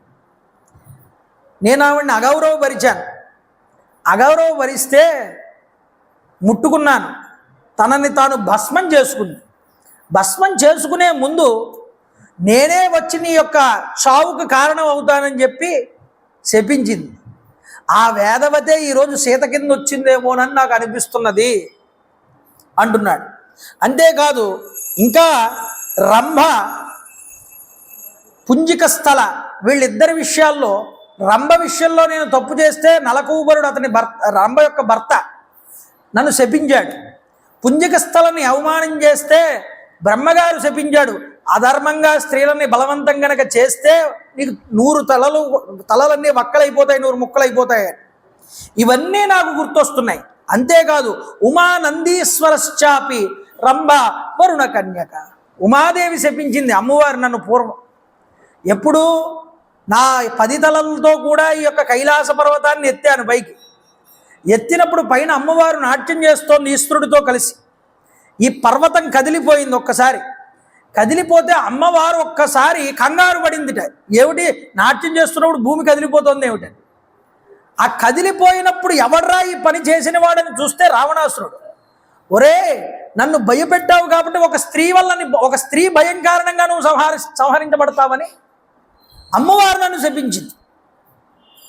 ఇక నందీశ్వరుడు నా విమానం కైలాసం మీద నుంచి వెళ్తూ ఉంటే వెళ్ళడానికి వీల్లేదని అడ్డుకున్నాడు నా విమానాన్ని.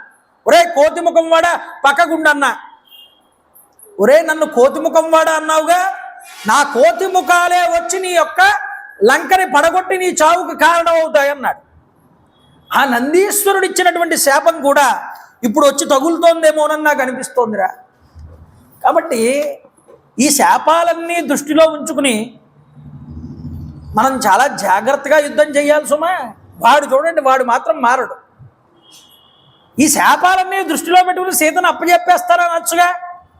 వాడి మొండితనం ఎక్కడి నుంచి వస్తుంది అంటే నన్నెవడు ఏమీ చెయ్యలేడు అనేటటువంటి మనస్తత్వం వాడి. కాబట్టి మనం యుద్ధం చేయాలి. గోపురాగ్ర భాగాలకి, ప్రాకారాలకి, ప్రాసాదాలకి మహారాక్షసులు రక్షణగా ఉండండి అన్నాడు. ఇక చేసేదేమీ లేదు. లాస్ట్ ఆప్షన్గా నా తమ్ముడు కుంభకర్ణుడిని నిద్ర లేపండి అన్నాడు. చూడండి, నేను ఓడిపోయానని, ప్రహస్తుడు సంహరించబడ్డాడని ఈ విషయాలన్నీ తీసుకువెళ్ళి కుంభకర్ణుడికి చెప్పమన్నాడు. ఎందుకని? సుఖం స్వపితి నిశ్చింత కాలోపహతచేతస 9 షట్ 7 8 మాసాన్ స్వపీతి రాక్షస. నా తమ్ముడు 6 నెలలు, 7 నెలలు, 8 నెలలు పడుకుంటూ ఉంటాడు. వాడు ఏదో ఒకరోజే నిద్ర లేస్తాడు. నిద్ర లేచినప్పుడు మొత్తం ఈ 8 నెలలకి 9 నెలలకి సరిపడా ఆహారం ఒకరోజే తినేస్తాడు. తినేసి మళ్ళీ పడుకుంటాడు వాడు తర్వాత రోజు. మొన్ననే మనం మీటింగ్ వేసుకున్నాంగా, ఆ రోజు లేచాడు నిద్రవాడు, మళ్ళీ నిద్రకు ఉపక్రమించాడు. ఇప్పుడు వాడిని లేపక తప్పడం లేదు. కాబట్టి మీరందరూ వెళ్ళి వాడికి మంచి సుగంధ లేపనాలు ఇవన్నీ కూడా పట్టుకుని, మంచి ఆహార పదార్థాలన్నీ పట్టుకుని వెళ్ళి వాడిని ముందు నిద్ర లేపండి అన్నాడు. అయితే చూడండి, రాక్షస వీరులందరూ వేల సంఖ్యలో కుంభకర్ణుడి యొక్క మందిరానికి బయలుదేరారు. మంచి గంధం, పూలమాలలు ఇవన్నీ పట్టుకున్నారు కొంతమంది మాంస భోజనాలన్నీ పట్టుకున్నారట. కొంతమంది రక్తంతో కూడినటువంటి కుంభాలు, పెద్ద పెద్ద కుండలు, వాటిని పట్టుకున్నారట.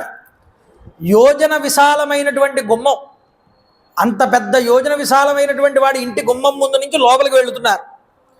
చూడండి, వాడి శయనాగారంలోనికి ప్రవేశించారు. సర్వ సుగంధ పరిమళాలతో సుఖావహంగా ఉన్నది ఆ మందిరం. అయితే ఎక్కడ వచ్చిందంటే చిక్కు, వాడి బెడ్రూమ్ తలుపు ఇలా తీయగానే వాడి ముక్కులోంచి వస్తున్నటువంటి గాలికి వాళ్ళు వచ్చి ఎదురుగుండా వచ్చేవాళ్ళు ఎగిరిపోతున్నారు పక్కకి. చూడండి, వాడు అంత దారుణంగా ఉన్నాడు. వాడు నాసాపుటాల్లోంచి వస్తున్నటువంటి గాలి వేగానికి వాళ్ళు ఎగిరిపోతున్నారు. సుడిగాలికి చెట్లు ఎగిరిపోతాయి చూసారా, అలా ఎగిరిపోతున్నారు. ఇంకా వీడి ఎదురుగుండా మనం వెళ్ళకూడదు, వీడి శ్వాస వచ్చేటటువంటి వేగానికి మనం తట్టుకోలేకపోతున్నామని గోడల్ని పట్టుకుని, వాటిని జాగ్రత్తగా అదిమ పట్టుకుని గోడల్ని, ఆ గోడల పక్క నుంచి నడుచుకుంటూ గదిలోకి వెళ్ళారు వీళ్ళందరూ కూడా. చూడండి, వెళ్ళి పర్వతంలాగా ఉన్నాడు వాడు. ఒక బంగారపు పట్టె మంచం మీద పడుకుని ఉన్నాడు. పడిపోయి ఆ నిద్రిస్తున్నటువంటి కుంభకర్ణుణ్ణి లేపడానికి వీళ్ళందరూ విశ్వ ప్రయత్నాలు చేశారు. ఎలాంటి ప్రయత్నాలు? భయంకరమైనటువంటి నాసాపుటాలటండి, ముక్కు కన్నాలు వాడివి ఎగిరెగిరి పడుతున్నాయి పైకి ముక్కు కన్నాలు. నోరు తెరుచుకుని ఉన్నట్ట, గురక పెడుతున్నాడు గట్టిగా. ఆ నోరు ఎలా ఉందన్నారు, పాతాళ గృహ ఎలా ఉంటుందో అలా ఉందిట చూడడానికి. అంతేకాదు, ఆ నిద్రిస్తున్నటువంటి కుంభకర్ణుణ్ణి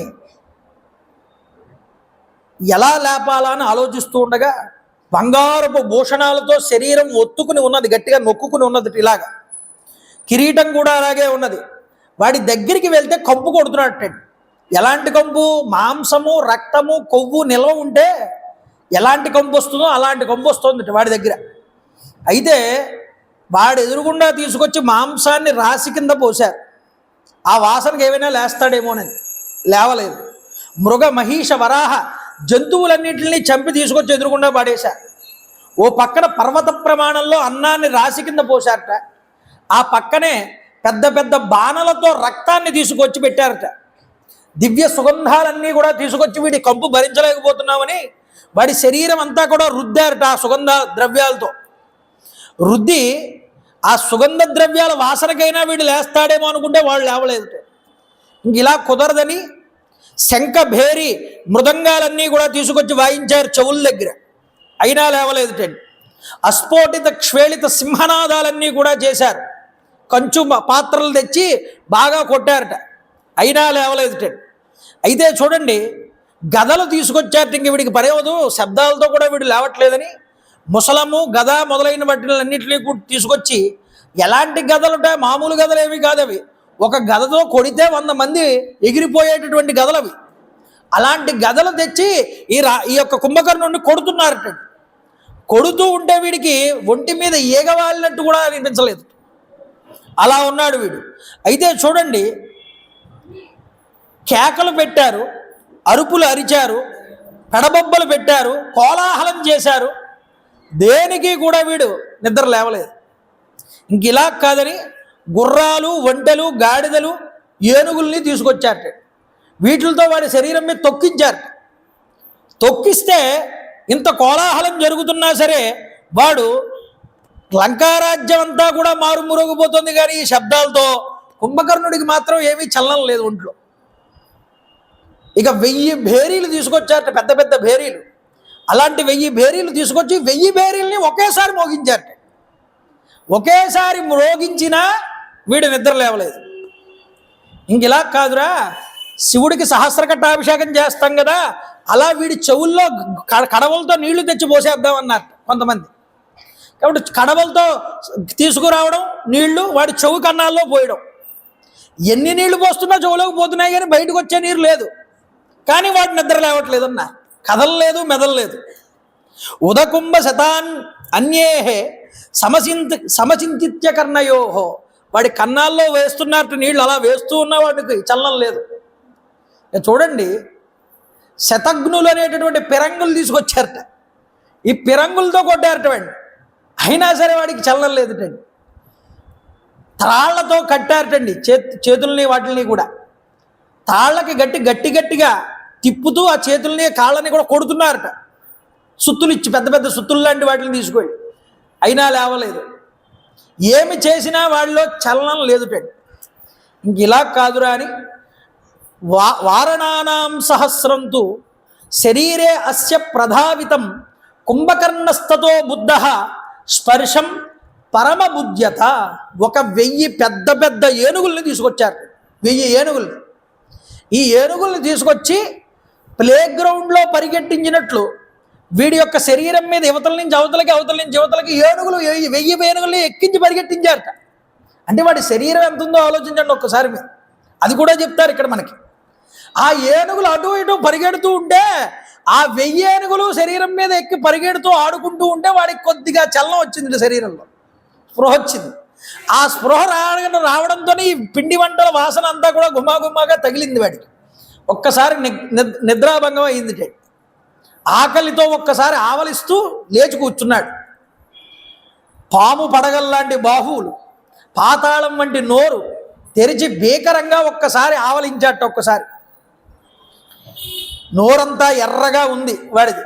లేచి ఒక్కసారి నిలబడ్డాడు. కళ్ళు 2 ఒక్కసారి నలుపుకున్నట్ట, గ్రహాల్లాగా ఉన్నాయి 2 కళ్ళు కూడా. చూడండి, ఆ ఎదురుగా ఉన్నటువంటి మాంసపు రాశిని చూశాడు. శోణిత మధ్య కుంభాలను, మహిషాదులను తేరిపారా ఒక్కసారి చూశాడు. చచ్చిపోయిన దున్నపోతుల్ని, మేకల్ని, గొర్రెల్ని, ఆ యొక్క మహిషాల్ని, మిగతా పందుల్ని, వీటిలన్నింటినీ చూసి ఆనందించాట. ఆహారం సిద్ధం చేసినందుకు. చూడండి, వాటన్నింటినీ తినేశాడు. అన్నం కూడా తినేశాడు వాటితో పాటు. ఆ తెచ్చినటువంటి రక్తపు కడవల నిండా ఉన్నటువంటి రక్తాన్ని కూడా తాగేశాడు. తాగేసి తృప్తి చెందాడు. రాక్షసుల వైపు అప్పుడు తిరిగి చూశాడు. చూస్తే వాళ్ళందరూ పాపం దండాలు పెడుతూ అయ్యా మహానుభావ అని చెప్పి వాళ్ళందరూ దండం పెట్టి దగ్గరికి వచ్చారట. అప్పుడు రావణాసుడు ఆ కుంభకర్ణుడి దగ్గరికి. అప్పుడు వాడు అన్నట్ట, మిమ్మల్ని ఏమీ చేయను, కంగారు పడకండి, అభయం ఇస్తున్నాను, ఇప్పుడు ఏమిటి వచ్చిన పని ఏమిటో చెప్పండి అన్నట్టు. అంటే అప్పుడు రాక్షసులు అన్నారట, రాక్షసులతో వీడు అన్నట్ట, ఎందుకు నన్ను నిద్ర లేపారు? రాజు కుశలంగా ఉన్నాడా లేదా? ఏదైనా ప్రమాదం ముంచుకొచ్చిందా చెప్పండి. ఎందుకంటే దేవేంద్రుణ్ణి చంపేసి అగ్నిహోత్రుణ్ణి కావాలంటే ఆర్పేసి రాజుకు వచ్చినటువంటి భయాన్ని పోగొడతాను, అంతటి శక్తి నాకు ఉంది అని చెప్పుకోవడం బట్టి. అయితే అప్పుడు వీళ్ళు అన్నారట, మహాప్రభో, రాజుగారికి దేవేంద్రుడి వల్ల, దేవతల వల్ల వచ్చినటువంటి ఇబ్బంది కాదు, ఒక మానవ మాత్రుడి వల్ల ఇబ్బంది వచ్చింది ఇప్పుడు అని చెప్తున్నారు. కాబట్టి దీనికి కారణం ఏమిటో చెప్తాం విను.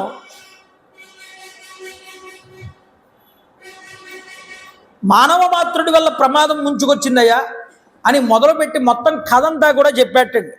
మహోదరుడు అనేటటువంటి వాడు చెప్పి, యూపాక్షుడు అనేటటువంటి వాడు చెప్పాట.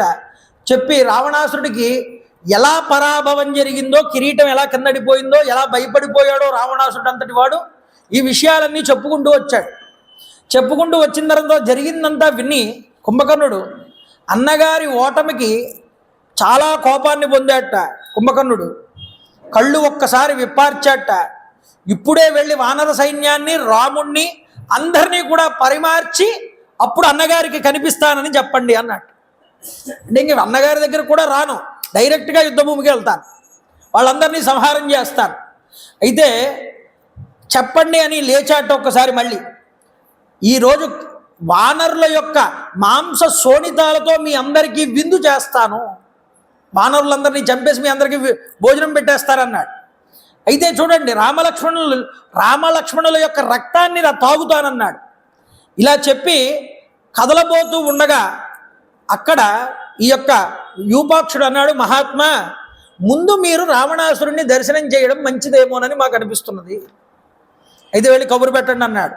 కొంతమంది పరిగెత్తుకుంటూ వెళ్ళి రావణాసురుడికి విషయం చెప్పారు. అయ్యా, కుంభకర్ణుడు నిద్రలేచాడు, అలా యుద్ధానికి వెళ్ళిపోమంటారా, లేకపోతే ఒకసారి వచ్చి మీకు కనిపించమంటారా అడగమన్నాడు. అంటే ప్రబుద్ధ కుంభకర్ణోయం భ్రాతాతే రాక్షసర్షభ కథం తత్రైవ నిర్యాతు ద్రక్షస్యేన మిహాగతం. ఆడన్నట్ట, ముందుగా నేను నా సోదరుణ్ణి చూడాలనుకుంటున్నాను అని అన్నాడు. వెంటనే యథోచితమైనటువంటి సత్కారాలన్నీ నా తమ్ముడికి చేసి అతన్ని ఇక్కడికి తీసుకురండి ముందన్నాడు. వాళ్ళందరూ పరిగెత్తుకుంటూ కుంభకర్ణుడికి జరిగిన విషయం చెప్పారు. మీ అన్నగారు ముందు మిమ్మల్ని చూడాలనుకుంటున్నారండి అని. సరే అని కుంభకర్ణుడు ముందు మొహం కడుక్కున్నట్ట, ముఖం ప్రక్షాళన చేసుకుని స్నానం చేసేట. వాడికి ఎన్ని బకెట్లు నీళ్లు కావాలండి చూడండి. దివ్య వస్త్ర విభూషణమైనటువంటి ఆభరణాలన్నీ కూడా పెట్టుకున్నట్ట. 2 మద్యములు, 2 పెద్ద పెద్ద కుండలు తెప్పించుకుని దాని నిండా మద్యం తెప్పించుకుని తాగేట గటగటగట. తాగి అప్పుడు రాజసభా మండపానికి కాల యముడిలాగా నడుస్తూ వస్తున్నాడు. ఎలా ఉన్నట్ట, అడుగు తీసి అడుగు వేస్తూ ఉంటే భూమి కంపించిపోతుందిట. అలా ఉన్నట్టండి.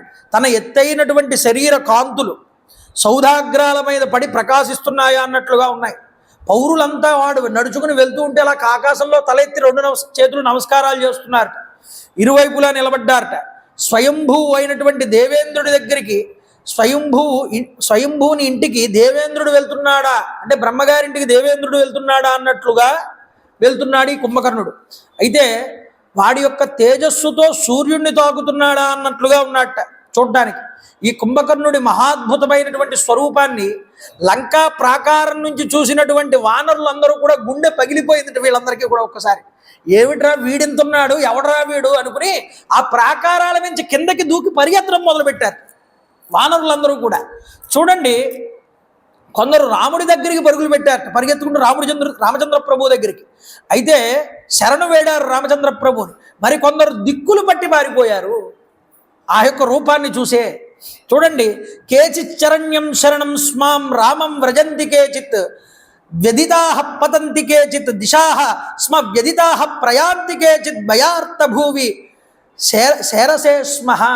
కిచకిచ శబ్దాలతో వేస్తాడు శబ్దం ఇక్కడ. అంటే వాళ్ళని చూసి, ఆ యొక్క కుంభకర్ణుడిని చూసి కిచకిచలాడేటి ఈ వానరులందరూ కూడా భయంతో రామచంద్ర ప్రభు దగ్గరికి పరిగెత్తారు. అయితే చూడండి, కొంతమంది పరిగెత్తలేక భూమి మీదే పడిపోయారట. ఇలా కోలాహలం అంతా కూడా చెలరేగింది.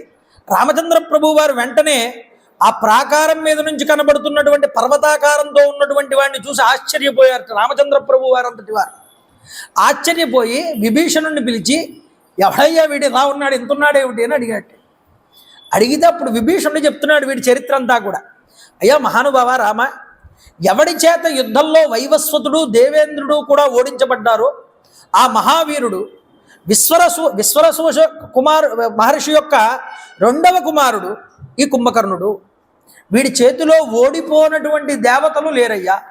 అలాంటి వాడు వీడు. దేవతల పాలిటి యముడు అని చెప్పుకోవచ్చు ఒక రకంగా చెప్పాలి అంటే. తక్కిన రాక్షసులందరికీ కూడా వాళ్ళు చేసినటువంటి తపస్సు వల్ల వాళ్ళకి బలం వచ్చింది. కానీ వీడికి మాత్రం స్వతహాగా వచ్చినటువంటి బలం ఇది. అంతేకాదు మహానుభావ, ఒకప్పుడు వీడు మానవుల్ని దేవతల్ని ఋషుల్ని కూడా గుంపులు గుంపులుగా చంపి నోట్లో పడేసుకుని తినేస్తూ ఉండేవాడు.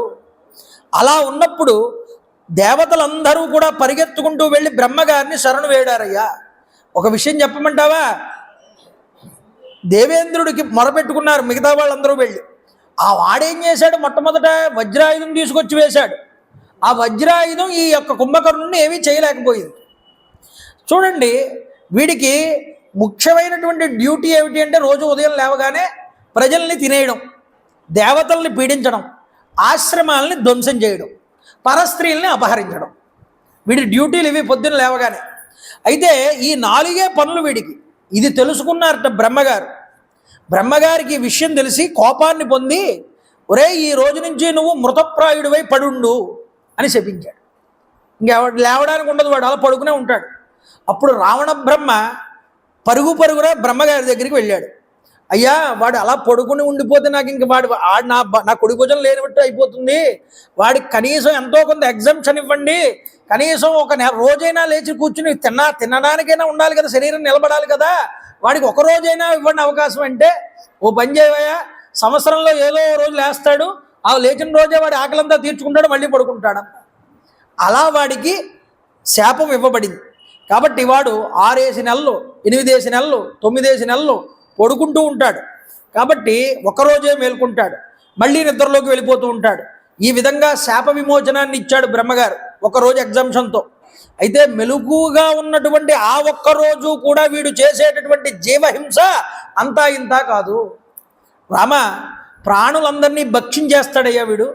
బ్రహ్మదేవుడు యొక్క శాపమే కనుక ఇచ్చి ఉండకపోతే ఒకవేళ ఈ భూమి మీద అసలు ప్రాణి అనేటటువంటిది లేకుండా ఉండేది, ఈ పాటికి అందరినీ తినేసేవాడు వీడు, అంతటి వాడు వీడు అని చెప్పాట. కాబట్టి నీకు భయపడిపోయినటువంటి మా అన్నగారు ఈ కుంభకర్ణుడిని నిద్ర లేపి యుద్ధానికి పంపుతున్నాడు ఈరోజు.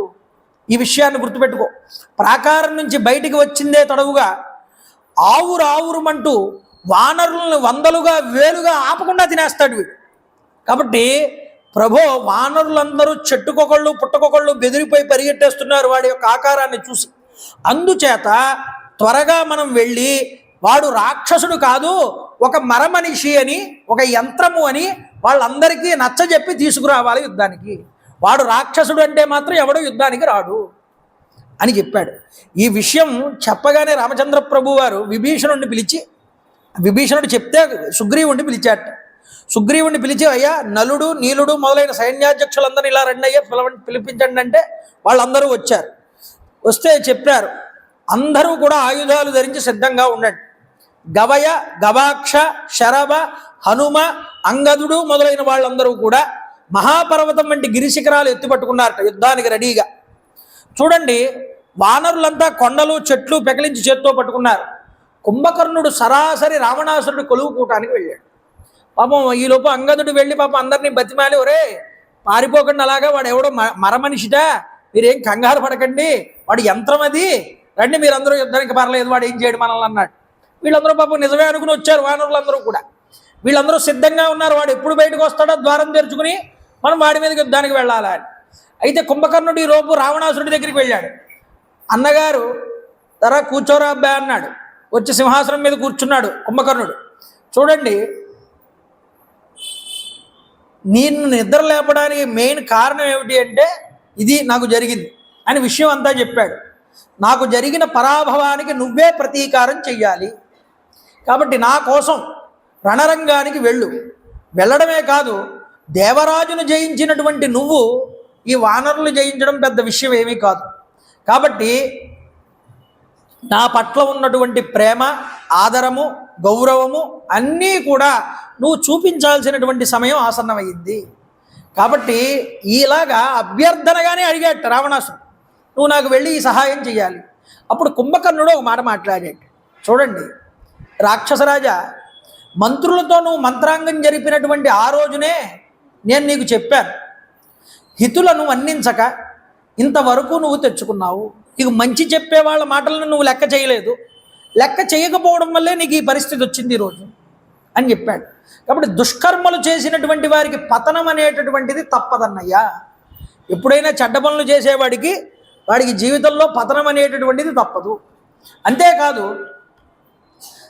ఆ రోజు సీతాపహరణం రోజున ఒక్కసారి మమ్మల్ని అందరినీ ఇలాగే కూర్చోబెట్టి కనుక నువ్వు ఆలోచించి చేసి ఉంటే, నీ బలదర్పంతో ప్రవర్తించకుండా మా మీద ఒక్కసారి కనికరించి మాతో ఒక్క మాట చెప్పి ఉంటే ఈరోజు ఈ పరిస్థితి వచ్చేది కాదు కదా అన్నయ్య. ఇప్పుడేం చేసావు? మొత్తం చేయాల్సిందంతా చేసేసి ఇప్పుడు బాధపడుతున్నావు. కాబట్టి ఆలోచించు. రాజనీతి తెలిసిన వాడెవ్వడూ కూడా ఇలా ప్రవర్తించడు నీలాగా అన్నయ్య. గుర్తుపెట్టుకో, ధర్మార్థ కామాల విషయంలో మంత్రుల మంచి సలహాలని పాటించినటువంటి రాజు ఎప్పుడూ నష్టాల పాలు కాడు. మంత్రుల యొక్క మాట వినాలి.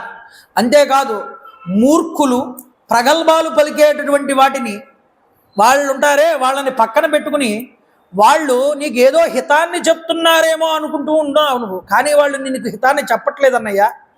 వాళ్ళు నిన్ను దారుణంగా అహితాన్ని కోరుకుంటూ నీకు హితమేమో అన్నట్లుగా నిన్ను విశ్వసించేలాగా చేశారు వాళ్ళందరూ.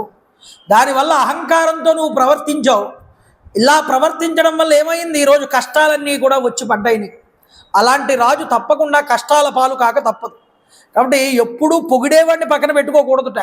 నీకు మంచి చెప్పేవాడు అది కొంచెం కటువుగా చెప్పినా అలాంటి వాడినే పక్కన పెట్టుకోవాలని చెప్పారు. ఎందుకంటే నువ్వు డబ్బు ఇస్తున్నావు కాబట్టి, నువ్వు వాడిని పెంచి పోషిస్తున్నావు కాబట్టి, నీ పక్కన తిప్పుకుంటున్నావు కాబట్టి నువ్వు ఏ పని చేసినా దానికి జేజేలంటారు. కానీ నువ్వు చేసేటటువంటి పనిలో ఎంతవరకు ధర్మం ఉన్నదో పసిగట్టి నీ మేలు కోరేటటువంటి స్నేహితుడు కానీ, బంధువు కానీ, లేకపోతే నీ యొక్క దగ్గర పనిచేసేటటువంటి వాడు కానీ ఒక్కడే ఉంటాడు. అలాంటి వాడు ఉండడం అరుదు. ఒకవేళ అలా ఉన్నా వినేవాళ్ళు ఉండాలి కదన్నయ్య.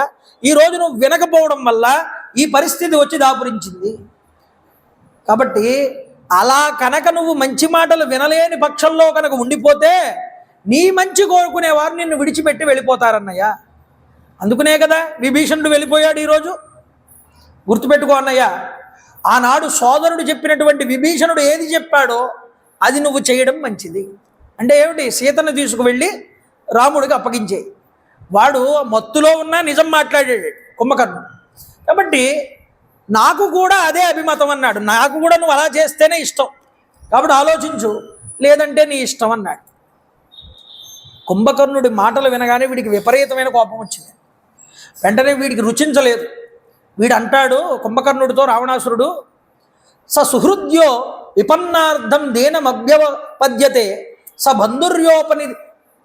బంధుర్యోపనీతేషు సహాయ యోపకల్పతే. నేను నిన్నెందుకు నిద్రలేపానో, ఇప్పటి సమయానికి ఏది ఉచితమో ఏది అవసరమో ఆ పనిని నీకు చేతనైతే చెయ్యి, లేకపోతే మాట్లాడుకుని ఊరుకో. నా మీద ఏమాత్రం నీకు గౌరవము ప్రేమ ఉన్నా నువ్వు ఈ విధంగా నాతో మాట్లాడవు కుంభకర్ణ అన్నాడు. నాకు ఇప్పుడు ఏది అవసరమో అందుకు పిలిచాను నిన్ను. నువ్వు నాకేదో ఉచిత సలహాలు ఇస్తావని నేను నిన్ను పిలవలేదు కుంభకర్ణ. కాబట్టి నాకు అవసరం కాబట్టి నువ్వు నాకు ఏదైనా అవసరం ఉంటే చేసి పెట్టు తప్ప ఈ మాటలన్నీ నువ్వు మాట్లాడకన్నా. కష్టాల్లో ఉన్నప్పుడు ఆదుకునేటటువంటి వాడే నిజమైనటువంటి స్నేహితుడు, నిజమైనటువంటి బంధువు. విషమ పరిస్థితుల్లో సహాయం చెయ్యనటువంటి వాడు నిజానికి బంధువైనా వాడి వల్ల ఎటువంటి ఉపయోగం లేదు, వాడు శత్రువు కన్నా హీనుడన్నాడు. ఇలాగా నిష్ఠూరమైనటువంటి వాక్యాలన్నీ పలుకుతూ ఉంటే రావణాసురుడు కుంభకర్ణుడు లేచి నిలబడ్డాట. నిలబడి, మహారాజా దుఃఖాన్ని విడిచిపెట్టు, బాధపడకు, బంధుమిత్రులతో ఏదో సోదరుడు అని భాతృ స్నేహంతో హితైషిగా నేను చెప్పాల్సిన 4 మంచి మాటలు నీకు చెప్పాను, అంతే. నువ్వు వింటావా ఇష్టం, వినకపోతే నేనేం చేయను, చూడు ఇక రణరంగంలో నేను వెళ్ళి విజృంభిస్తానన్నాడు. రాముడి యొక్క శిరస్సు తెచ్చి ఈరోజే నిన్ను ఆనందపరుస్తానన్నాడు. సీతాదేవిని విలపింపజేస్తానన్నాడు. వానర రక్తమాంసాలతో రాక్షసులకి విందు ఏర్పాటు చేస్తానన్నాడు. నేను బ్రతికి ఉండగా నీకు భయం లేదన్నయ్యా, నా కోసం నేను ఎప్పుడూ కూడా దుఃఖించనన్నాడు. ఇలాగా ఓన్లీ ఇంక ఏడుస్తున్నాడు, వీడిని కాసేపు ఓదార్చాలని ఇలాంటి మాటలు మాట్లాడాడు. లేకపోతే కుంభకర్ణుడికి కూడా ఇష్టం లేదు. అయితే చూడండి, ఇలా వీరోచితంగా కుంభకర్ణుడు ఎప్పుడైతే మాట్లాడుతున్నాడో రాజుగారి కోపం తెప్పించేశాడు ఈ కుంభకర్ణుడు అని అక్కడే ఉన్న మహోదరుడు అనేటటువంటి మంత్రి కల్పించుకుని మాట్లాడుతున్నట్టు. ఏం మాట్లాడుతున్నాడు అంటే, కుంభకర్ణ ఈ మాత్రం రాజనీతి రావణాసురుడికి తెలియదు అనుకుంటున్నావా అన్నట్టు. అంతేకాదు ధర్మాధర్మాల గురించి పండితుల్లాగా మాట్లాడుతున్నావు నువ్వు సభలోకి వచ్చి, కానీ కర్మ ప్రాధాన్యం అనేటటువంటిది ఒకటి ఉంటుంది, అది నీకు తెలుసా అని వీడేదో పెద్ద పండితుడి కింద మాట్లాడుతున్నాడు సభలో. అంటే ఏమిటి? రాజుగారి మెప్పు సంపాదిద్దామని. ఇప్పుడు కూడా ఈ కరువులో ఉన్నాడు వీడు, చూడండి. అయితే స్వర్గ నరకాది రూపమైనటువంటి సర్వ ప్రయోజనాలకి కూడా కర్మయే కారణం. ఒకడికి స్వర్గం వస్తున్నా నరకం వస్తున్నా వాడు చేసిన కర్మే. కాబట్టి ఒక్కొక్కప్పుడు పాపకర్మ ఆచరణ వల్ల కూడా శ్రేయస్సు ఫలంగా వస్తూ ఉంటుంది, అది నీకు తెలుసా? ఇదంతా రాజుకు మనసులో ఉంది. అతడు చెప్పినట్టు చెయ్యడం మన విధి తప్ప మరొక మాట కాదు. ఒక్కడినే వెళ్ళి రామలక్ష్మణుల్ని పరిమారుస్తున్నాను అని అంటున్నావు కదూ, అయితే గుర్తుపెట్టుకో, ఇది హేతుబద్ధమైనటువంటి మాట కాదు. జనస్థానంలో మహాబల పరాక్రమ సంపన్నులైనటువంటి 14,000 మంది రాక్షసుల్ని, కరదూషణాదుల్ని సంహరించినటువంటి ఆ రాజకుమారులు సామాన్యమైన వాళ్ళు కాదు. కాబట్టి సర్వసైన్య సమేతంగా వెళ్ళాలి. అలా వెళ్ళి రావణాసురుడి వైపు నిలబడి నువ్వు యుద్ధం చెయ్యాలి అని చెప్పాడు. అలా చెప్పి రాజు వైపు తిరిగాటాడు ఈ మహోదరుడు. రాజువైపు తిరిగి అంటాడు, రావణ, సీతాదేవిని ఇంత దగ్గరగా పెట్టుకుని అపహరించుకుని నీ దగ్గర 10 నెలల మట్టి పెట్టుకుని నువ్వు మాత్రం ఏం చేసావయ్యా అన్నట్టు. వీడు చూడండి, వీడు సలహా ఇస్తాడు. ఇలా కాలక్షేపం చేస్తావేంటి నువ్వు? ఇప్పుడు నువ్వు గట్టిగా తలుచుకుంటే సీతాదేవిని వశం కాదు, ఆలోచించు, నేను ఉపాయం చెప్తాను కావాలంటే నీకు అన్నాడు. ఏమిటా ఉపాయం అన్నాడు. నేను విద్యుజ్యుహుడు, సంహరది, కుంభకర్ణుడు, వితర్ణుడు ఈ 5గురం కలిసి యుద్ధరంగానికి వెళ్ళి రామలక్ష్మణులతో యుద్ధం చేసేస్తాం. చేసేస్తే జయించామా రాముణ్ణి, సరే. ఒకవేళ జయించలేదనుకోండి, రాముడు మమ్మల్ని అందరినీ బాణాలతో కొట్టేస్తాడు. ఆ ఒంటికి తగిలినటువంటి బాణాలతో వెనక్కి పరిగెత్తుకుంటూ వచ్చేస్తాం.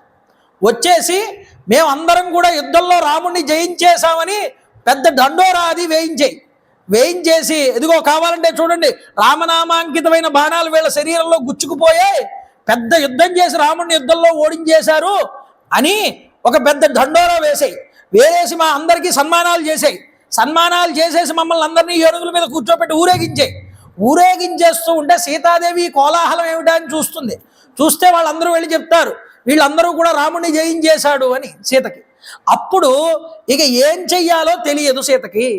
రాముడు పోయాడుగా, ఇన్నాళ్ళు సుఖాలు అనుభవించినటువంటి జనకుడి కూతురైనటువంటి జానకి సుఖాలన్నిటికీ అలవాటు పడిన శరీరం ఇన్నాళ్ల బట్టి కష్టాలు అనుభవిస్తోంది. రాముడు వస్తాడనుకుంటోంది.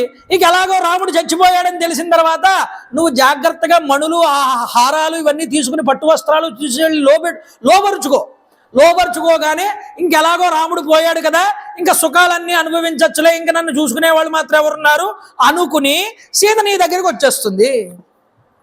వీడి ఐడియా ఇలా ఇచ్చాడు చూడండి.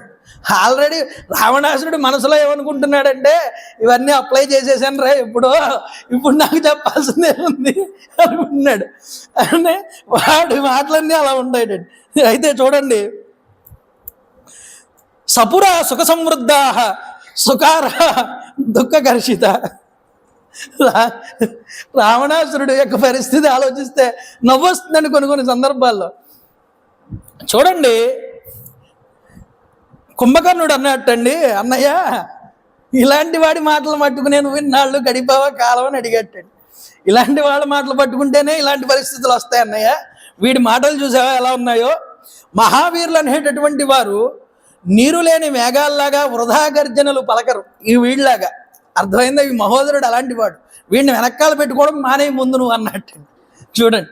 కాబట్టి ఎప్పుడైనా సరే వీరులు అనేటటువంటి వాళ్ళు పనులు సాధించి పెడతారు, అంతేగాని మాటలతో బడాయి కబుర్లు చెప్పరు. అంతేకాదు బుద్ధిహీనులు అనేటటువంటి వాళ్ళు భయభ్రాంతులై వారి యొక్క సలహాలు రాజునికి చెప్తారు తీసుకొచ్చి. అంటే వాళ్ళకి భయం లోపలకున్నా పైకి మేకపోతు గాంభీర్యాన్ని ప్రదర్శిస్తూ ఉచిత సలహాలు ఇస్తూ ఉంటారు రాజు. అలాంటి సలహాలు పాటించినటువంటి రాజు సర్వనాశనం అయిపోతాడయ్యా. ఇది గుర్తుపెట్టుకో. నేను ఒక్కడినే అసహాయ సూర్యుడిగా వెళ్ళి వానరంగా రామలక్ష్మణులందరినీ సంహరించేసి వస్తాను కాబట్టి అంటూ తన శూలాన్ని ఒక్కసారి చేతిలోకి తీసుకున్నట్టు. ఒక పెద్ద శూలం ఉంది వాడి చేతిలో. రావణాసురుడు ఆనందపరసుడైపోయి వాడంటాడు, సోదరా నీ నుంచి నేను కోరుకున్నది ఇదే, కాబట్టి నిన్ను నిద్ర లేపడానికి గల కారణం కూడా ఇదే. కాబట్టి ఈ మహోదరుడు ఉన్నాడే, వీడు యుద్ధానికి చేయడానికి భయపడుతూ ఉంటాడు వీడు. అందువల్ల ఇలాంటి మాటలన్నీ మాట్లాడుతున్నాడు. వీడిచ్చినటువంటి ఉపాయం నాకు కూడా ఏమాత్రం నచ్చలేదయ్యా, నీకే కాదు నాకు కూడా నచ్చలేదు, వీడు అన్ఫిట్ వీడు అని చెప్పాట. అంతేకాదు సమరానికి నువ్వు వెళ్ళు, అయితే ఆ రాజకుమారుల్ని సంహారం చెయ్యి, విజయవార్తను తెచ్చి నన్ను ఆనందింపచెయ్యి, అయితే ఒంటరిగా మాత్రం వెళ్ళవద్దు అని చెప్పి లెక్కకు మించి ఉన్నటువంటి వానర సైన్యాన్ని తక్కువగా అంచనా వేయడానికి వీల్లేదయ్యా. వాళ్ళు గోళ్లతో గీరి కోరలతో చీల్చి ఎంతైనా హాని చేస్తారు. కాబట్టి మహారాక్షస సైన్య పరివేష్టితుడై బయలుదేరమన్నాడు. అలా చెబుతూ రావణాసురుడు వీరగంధాన్ని తీసుకొచ్చి ఆ యొక్క నుదిటి మీద దిద్దాటారు కుంభకర్ణుడికి. దివ్యమైన రత్నాభరణాలతో సోదరుణ్ణి సత్కరించాడు. శూలాయుధాన్ని పుష్పాలంకృతం చేసి దాన్ని పూజ చేశారట. శూలాయుధానికి పూజ చేసి చేతికి అందించాట రావణాసురుడు. గట్టిగా కౌగిలించుకున్నాడు సోదరుణ్ణి. కుంభకర్ణుడు భక్తితో వినయంతో అన్నగారికి ప్రదక్షిణ నమస్కారాలు చేసి మహాసైన్యాన్ని వెంటబెట్టుకుని యుద్ధభూమికి బయలుదేరాడు. చూడండి, రక్తనయనుడు ఎర్రటి నేత్రాలతో ఉన్నట్ట, సర్వాభరణ భూషితుడై ఉన్నట్ట, అలంకారాలు చేసుకున్నాడు, చేతిలో శూలాన్ని పట్టుకున్నాడు. వాడు కదలి వస్తూ ఉంటే పంచభూతాలు కూడా హడలెత్తిపోయాయి. అలాంటి రూపం వాడిది. సైన్య ఘోష హోరెత్తిపోయింది. నల్లటి కటిబంధంతో మొలతాడు కట్టుకున్నట్టు, నల్లటి మొలతాడు.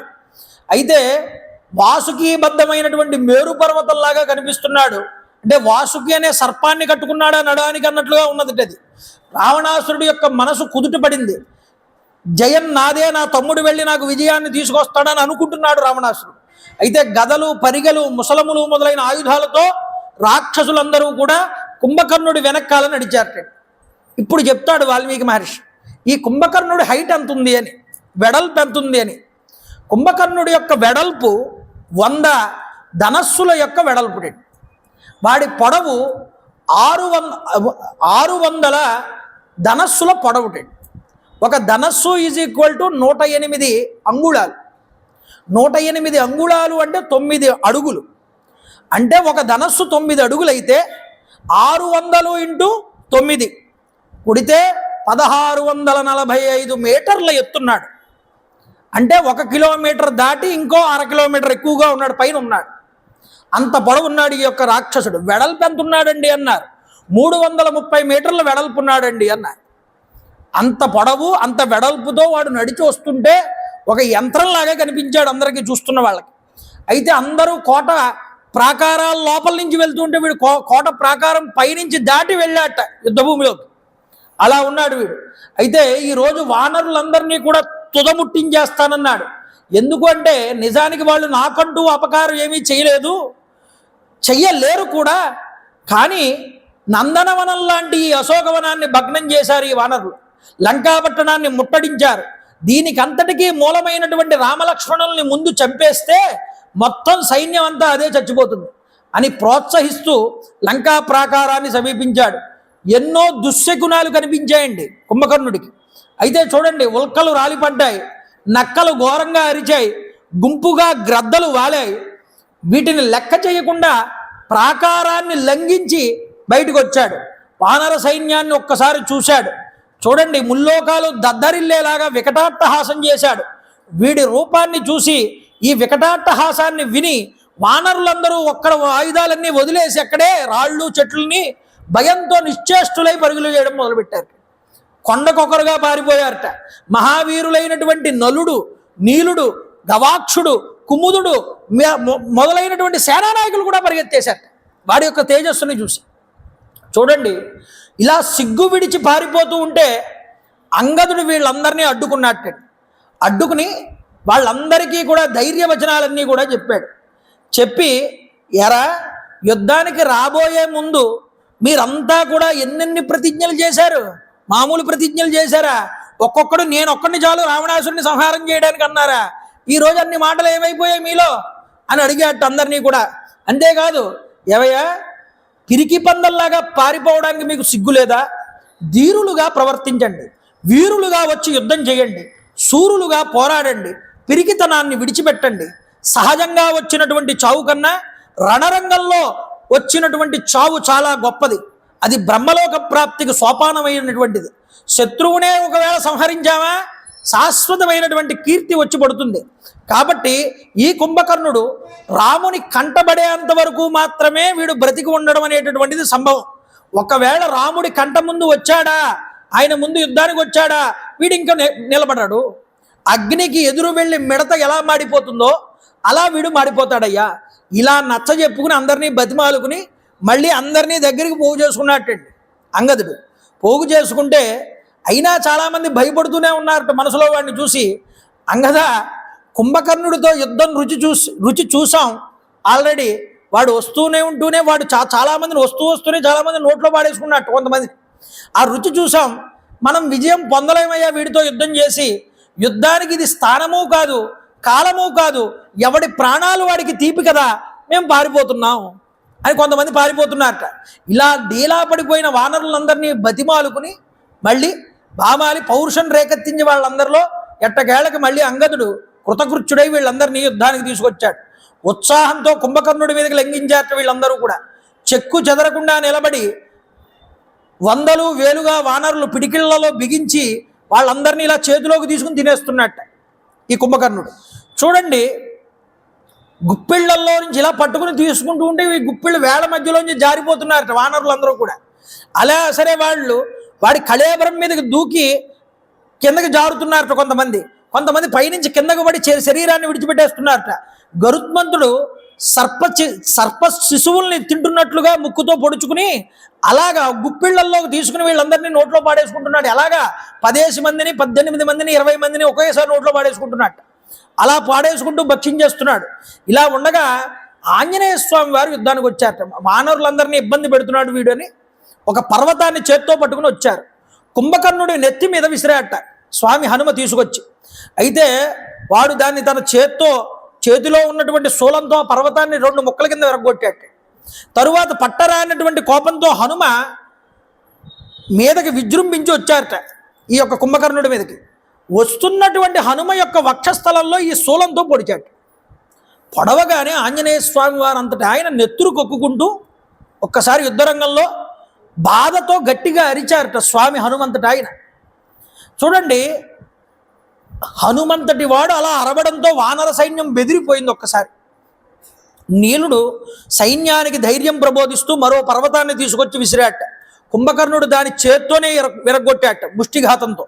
అయితే చూడండి, వృషభ, శరభ, నీల, గవయ, గంధమాదులు 5గురు వచ్చారట ఒకేసారి కుంభకర్ణుడి మీదకి. వాళ్ళ ముష్టిఘాతాలని చూపిస్తూ కుంభకర్ణుడిని గుద్దారట. అయినా చలించలేదుటండి కుంభకర్ణుడు.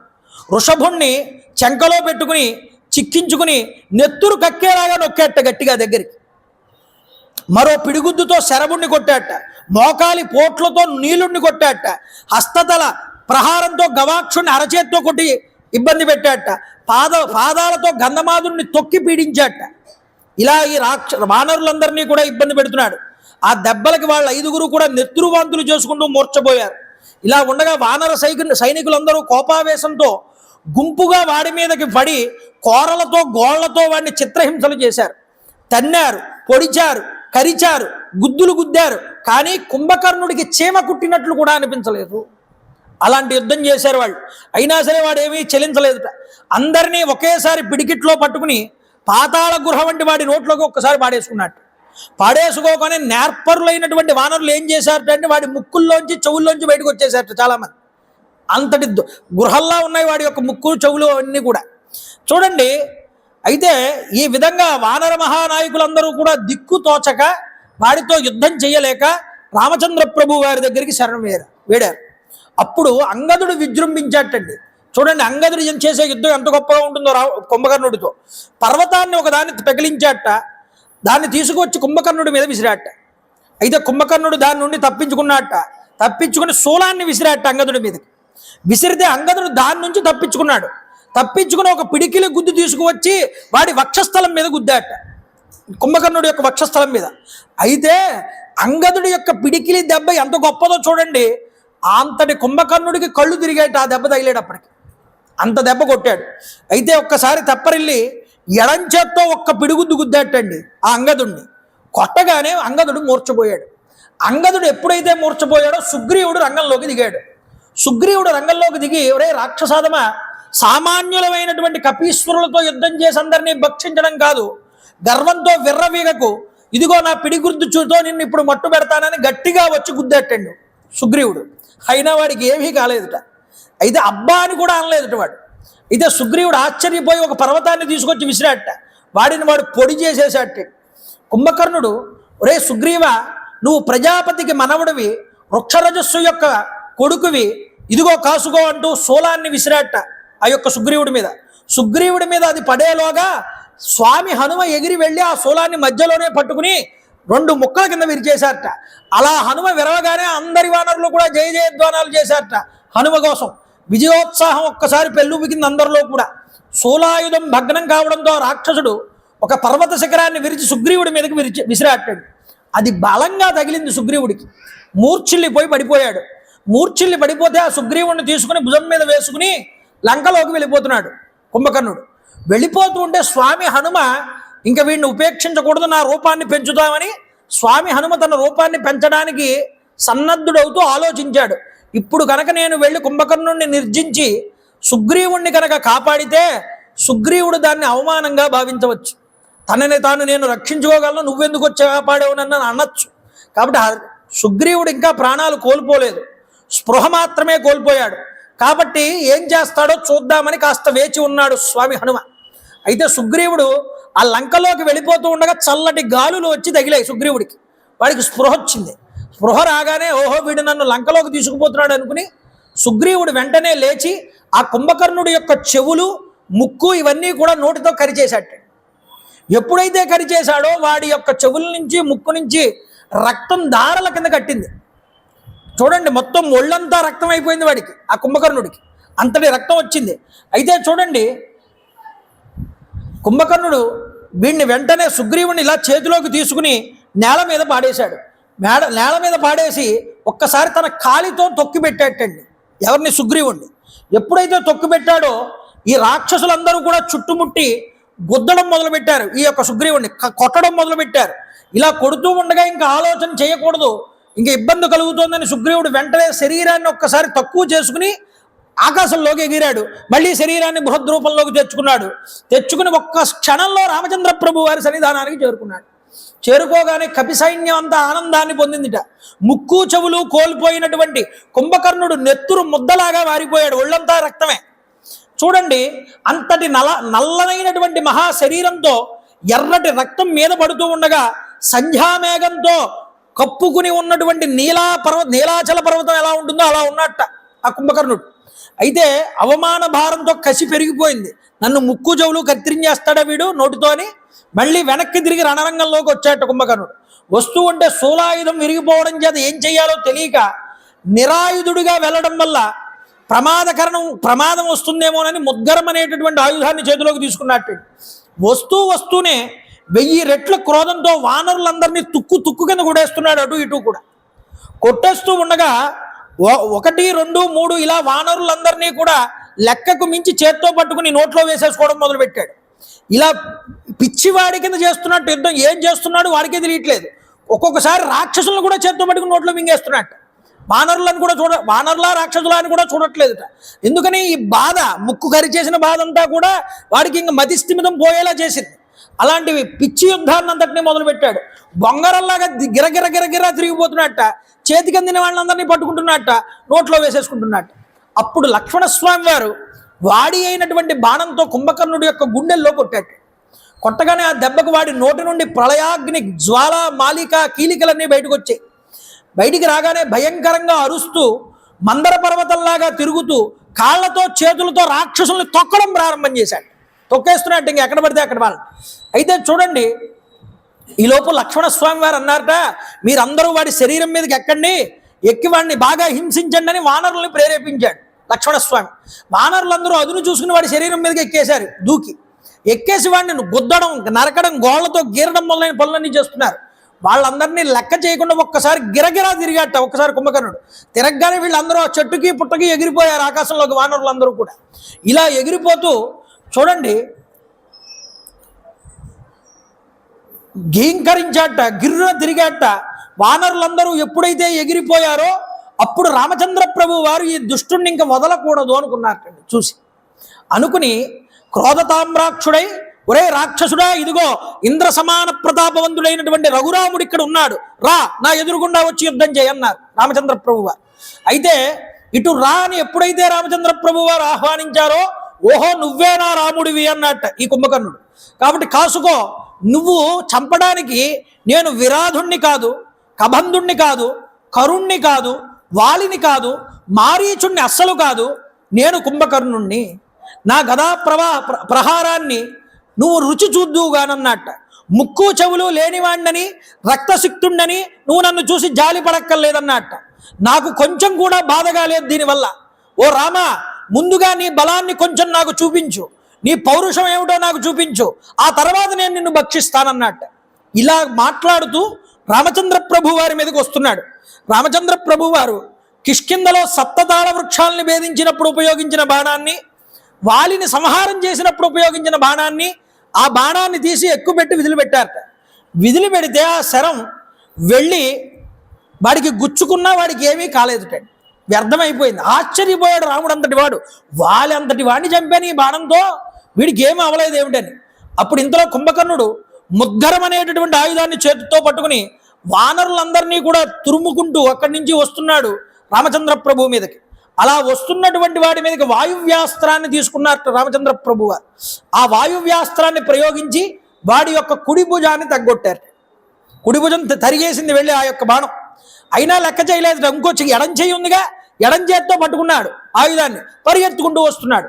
తర్వాత ఏం చేశారంటే అర్ధచంద్రాకార బాణాన్ని ఒక దాన్ని తీసుకున్నారు. తీసుకుని వెంటనే రెండో భుజాన్ని కూడా ఖండించారు రామచంద్రప్రభు. అయినా పర్వాలేదు అనుకున్నాడు. కాళ్లతో పరిగెత్తుకుంటూ తొక్కుకుంటూ మోకాళ్లతో పొడుచుకుంటూ అందరినీ వచ్చేస్తున్నాడు ముందరకి. తర్వాత మళ్ళీ మరొక అర్ధచంద్రాకార బాణం తీసుకుని గిరిశృంగంలా ఉన్నటువంటి వాడి యొక్క ఒక కాలుని పడగొట్టారు. అయినా సరే ఒక కాలుతో కుంటుకుంటూ వచ్చేస్తున్నట్ట. మళ్ళీ ఇంకో బాణం తీసుకుని మరో పాదాన్ని కూడా కొట్టగానే వాడి మహాకాయం ఒక్కసారి యుద్ధభూమిలో పడిపోయింది. పడిపోవడంతో చూడండి, వాడి యొక్క శరీరం కింద పడి కొన్ని వేల మంది వానరులు చచ్చిపోయారట, కొన్ని వేల మంది రాక్షసులు కూడా చచ్చిపోయారట. వాడు ఈ చేతులు కాళ్ళు ఎప్పుడైతే తెగి పడిపోయాయో వాడు ఆహాకారం చేస్తూ నోరు పెళ్ళగించి బాగాను అలా పడిపోయి ఇలా దొల్లుకుంటూ వస్తున్నట్ట. వస్తూ ఉండగా రామచంద్ర ప్రభు ఏం చేశారు అంటే వాడు తెరిచి ఉన్నటువంటి నోటిలోకి ఆపకుండా బాణాలు కొట్టారట. నోరంతా కూడా నిండిపోయాయి బాణాలతో. వాడు ఇంక ఏమీ చేయలేని పరిస్థితి. వాడు పెద్ద ఆహాకారం చేశాడు. అలా చేయగానే ఐంద్రాస్త్రాన్ని తీసుకున్నారు రామచంద్ర ప్రభు. ఇంద్రాస్త్రం. ఈ ఇంద్రాస్త్రాన్ని ప్రయోగించి వీడి యొక్క కాయం అంతా కూడా సముద్రంలోకి వెళ్ళి పడేలాగా అభిమంత్రించి లాగిపెట్టి వదిలారు. వెంటనే ఈ బాణం వాడి శరీరాన్ని తీసుకుని సముద్రం మధ్య భాగంలోకి తీసుకువెళ్ళి పాడేసింది. రమ రమణ గోవింద గోవింద. పుష్పవృష్టి కురిసిందిటండి. దేవతలందరూ ఆనంద తాండవం చేశారట. ఎందుకంటే రావణాసురుడి ప్రధాన పిల్లర్ వీడు పోయాడు. ఇంకా మనం అందరూ ఎంతమందిని ఇబ్బంది పెట్టాడు ఈ కుంభకర్ణుడు. సామాన్యమైన వాడు కాడు. వీడిని రామచంద్ర ప్రభు వారు హతమార్చారయ్యా.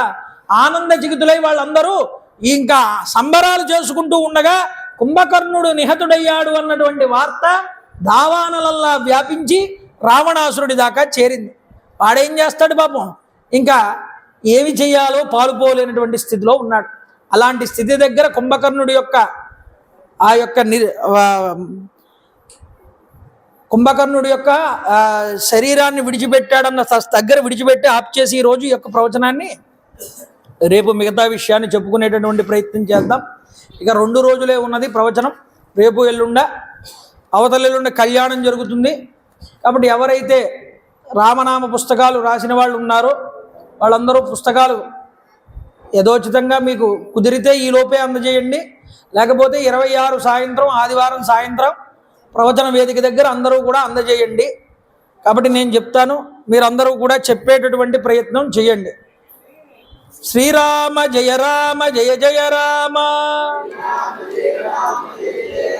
శ్రీరామ జయ రామ జయ జయ రామ, శ్రీరామ జయ రామ జయ జయ రామ. రామ్ రామాయ నమః, రామ్ రామాయ నమః, రామ్ రామాయ నమః. శ్రీ హనుమాన్ జయ హనుమాన్ జయ జయ హనుమాన్, శ్రీ హనుమాన్ జయ హనుమాన్ జయ జయ హనుమాన్, శ్రీ హనుమాన్ జయ హనుమాన్ జయ జయ హనుమాన్. జై శ్రీరామ్, జై శ్రీరామ్, జై శ్రీరామ్. రామభక్త హనుమాన్ కి, రామభక్త హనుమాన్ కి, రామభక్త హనుమాన్ కి. మంగళం గోసలేంద్రాయ మహనీయ గుణాత్మనే చక్రవర్తి ధనోజాయ సర్వభౌమాయ మంగళం. మహాకాందాయ కాందాయ కామిదార్థ